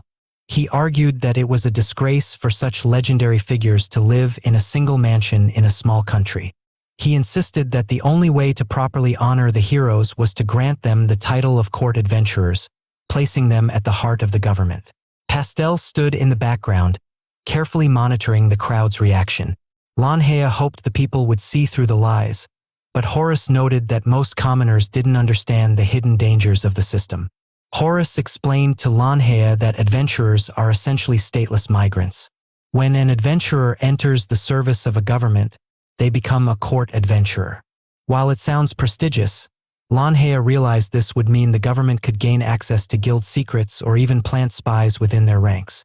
Furthermore, because adventurers are not loyal to any specific land, they could quit whenever a task became too difficult, leading to a total collapse in the quality of public service.